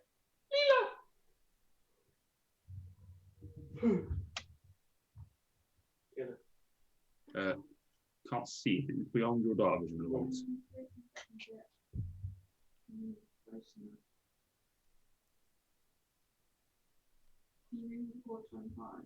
One, 2, 3, 4, 5. 1, 2, 3, 4, 5, 6, 7, 8. You're within 40 feet. Ooh. So you'd probably just about be able to see its foot. I can't. You still have a bomb. But yeah, it's not going to hit anyone in the way, really, is it? You could throw it in a position that it only hits it, but if you lobbed it there, it would miss Foundling and it would just hit it. Okay. Yeet. Roll damage. Cover me.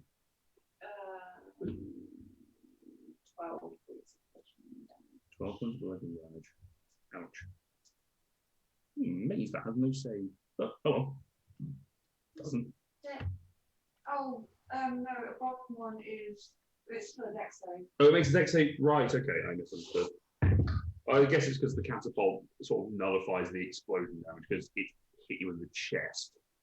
That is a 15. No. No. 12 points of damage. Ow. Okay, that ends. That's your action. Da, da, da, da, da.